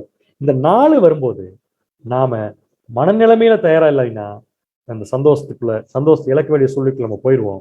அப்படி போயிட்டோம்னா நம்ம தேவன்கிட்ட இருந்து என்ன ஆகுறோம்னா ஒரு கேப்பை நம்ம உணர முடியும். ஸோ அப்போஸ்தலன் பவுல் சொன்ன மாதிரி சந்தோஷமா இருங்கள் என்று சொல்கிறேன். மறுபடியும் சொல்றேன், நீங்க எப்படித்தான் இருக்கணும்? சந்தோஷம். அப்ப சந்தோஷங்கிறது எதனுடைய ரிசல்ட்னா, ஒரு உண்மையான கிறிஸ்தவ வாழ்க்கையின் ரிசல்ட் தான் சந்தோஷம். அந்த சந்தோஷம் நம்ம கிட்ட இருக்கணும். ஞானஸ்தானம் எடுத்தவர்கள் சந்தோஷம் இல்லாத அநேக சூழ்நிலைக்குள்ள போறதுக்கு வாய்ப்பு இருக்கு. ஞானஸ்தானம் எடுக்க போறவங்க ஞானஸ்தானம் எடுக்கிற வரைக்கும் சோதனை, எடுக்கிற வரைக்கும் போராட்டம், எத்தனையோ தடைகள் வரும். ஞானஸ்தானம் எடுத்ததுக்கு அப்புறம் பல மடங்கு வரும் பிரச்சனை, கிறிஸ்துடைய வழியில் நடக்காம இருக்கிறதுக்கு. அப்படி எல்லாம் வரும்போது இந்த 4 விஷயம் தான் நம்மளை பாதிக்கும். ஒண்ணு சூழ்நிலை, வீட்டு சூழ்நிலை சரியில்லைம்பாங்க சில பேர்.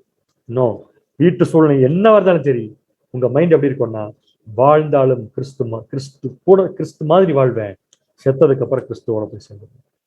நம்ம வீட்டில் இருக்கிற ஜனங்கள் நம்முடைய ஞானஸ்தானத்தை மதிக்காம நம்மளை வெறுப்பா பேசுவாங்க. அப்படி பேசும்போது நம்மளுடைய மைண்ட் எப்படி இருக்கும்னா, பேசுறீங்களா, பேசிட்டு நோ ப்ராப்ளம். நான் எவ்வளவு தூரம் கீழே தாழ்ந்து போய் நான் படிக்கிற சத்தியம் எதுங்கிறத உங்களுக்கு நான் காமிக்கிறேன். தாழ்ந்து போய் பாருங்க, எல்லாருமே நம்ம காலடியில் தான். 3வது, எந்த பொருளும் நம்முடைய சந்தோஷத்துக்கு எடுக்கக்கூடாது. ஞானஸ்தானம் எடுத்ததுக்கு அப்புறம் உலக பிரகாரமான எந்த பொருளையும் நம்ம சேர்த்தக்கூடாது. தேவன் கொடுத்தா வாங்கிக்கலாம், அது மேல ஓவர் ஆசை வைக்கக்கூடாது.